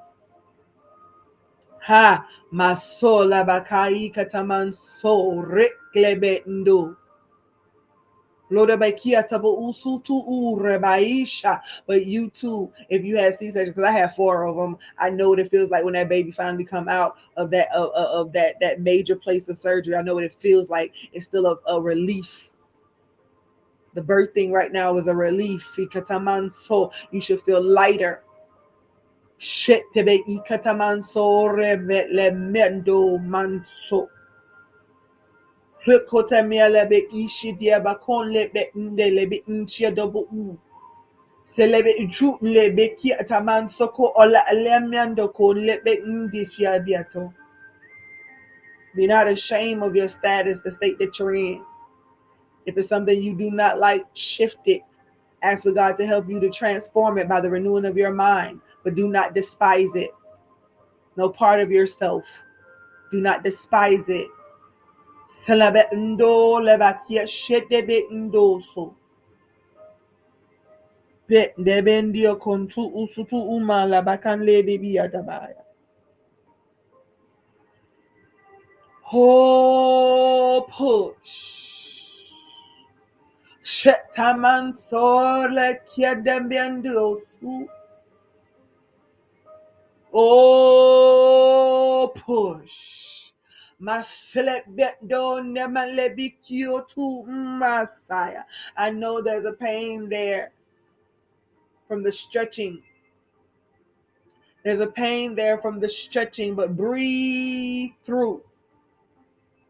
Shelebinda salamanda lavando lebekiatata. Tebiesondo ko lavat de la mandio soto unde shelebinda. Lelemen lelo sutu kataba elamandio soto lebekiatede. Masola bakande atadavande ketudu. Oh God, I lift up Prophet Kelly to you right now. For whatever reason, you just placed her on my heart. I pray everything concerning her as well. And I pray, oh God, that if there's an answer that needs to be had, that she will receive that answer through you, oh love, and that you will make the revelation real and true. God, for everything that has come to put a blocker in her way or to pull wool over her eyes, I declare that there's clarity now. There is kataya, there's clarity now. Bless her to the full until she overflows. It is so. And so it is. Every name that I put on this list today for prayer, there are those that are sick, those that literally had 2 people tell me they were in the hospital just today. I'm still waiting for my cousin to get out of the hospital. I have my another cousin and her daughter is in the hospital. It's just a lot of things happening with a lot of people. Loss still happening. A lot of things still happening. So you got to be geared up. Not cold, not hard, not callous, but able. Maso kayaba. Masoreba. Masoreba yakondo yeba yabas. Maso.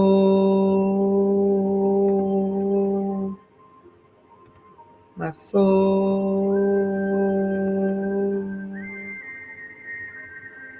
Maso.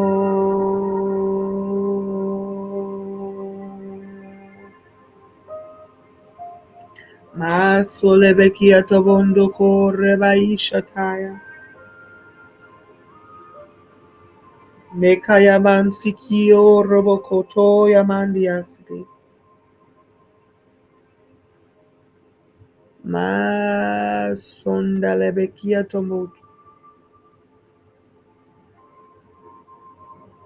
Masolabakandia kosu. At first, while I was praying in tongues, I thought I was saying my soul, but I was saying my soul. And of course, God sent me to go research and look up or to see what it is that MYSO means. It's MYSO, kind of the way it was spelled. Masoklonomoku shelebekiatabo. Masokonde bekiatabaya. This is speaking of uncleanness of the mind or the body of the mind.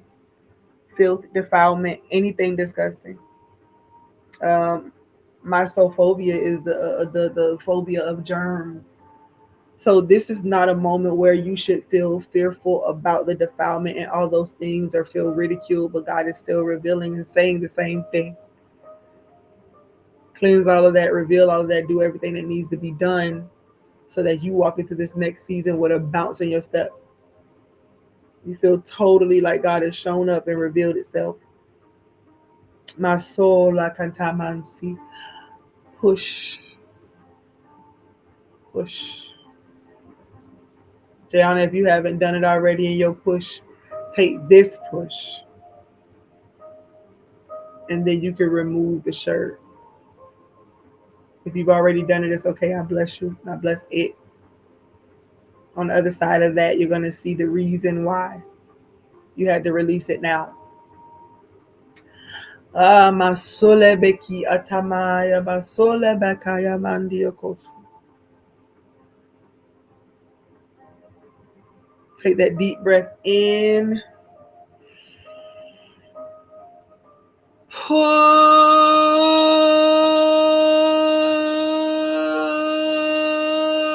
push.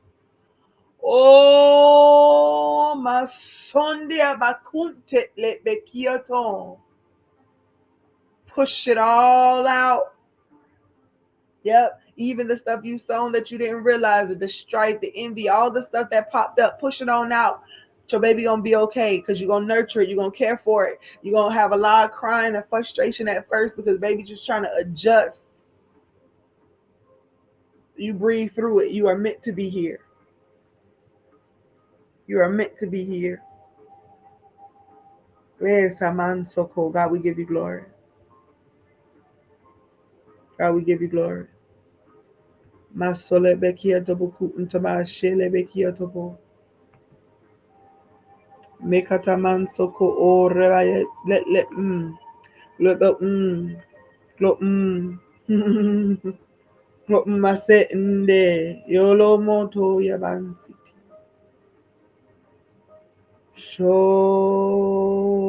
namasa.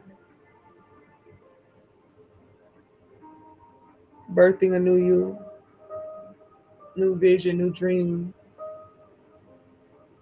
Birth. Tomorrow, some of y'all it may already be midnight, but we're coming into midnight in about 45 minutes in this Eastern time zone. Maso, clap, all of it. Release it, oh God. Cleanse the heart of us as we pursue and we endeavor into the things of our life, of our purpose, of our cause. Maso lebekendia basutu veshelebekia tabai. Maso lebekianda basu. All of it. Breathe it out. Let God do what He wills. But know that you are blessed. I thank you for these your people. I thank you for this time. I ask that over this month of October, you would bless them and bless them indeed. And even as we go into our time of respite, as we go into our time of being still and not just showing up as scheduled, getting back to the heart of who we really are. I just pray that every answer that you need will be present, made present. You'll draw on everything that you gained. Bless them and bless them indeed, oh God. I thank you for it and I honor you for it. The month of October, a time of beautiful new beginnings. Beautiful new beginning, new risings out of the ashes. New skin after the shedding. And new wings after the chrysalis. We thank you in advance that the adversity, the struggle, the challenges were not for nothing, but to create in us that clean heart, to let patience have its perfect work.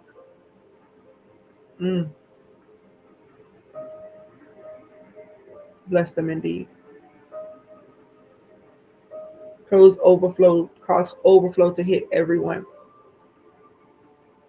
The partners, those who have sown seed, I pray that you would triple and quadruple it, not because others are not worthy of it, because I do bless them indeed, but because they made steps to be connected and to honor.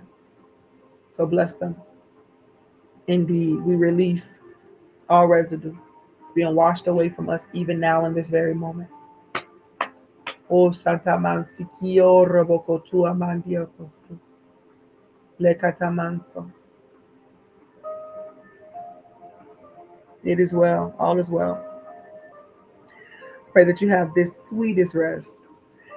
And again, as you enter into this month of October, some of you need to book your prophetic insight sessions, so that you can get some type of forecast even for yourself, not to predict your future, but to tell you what I see, what the great I am has allowed me to see, so that you can either be warned or you can be celebrated, or you can allow it to die off, or whatever the case might be.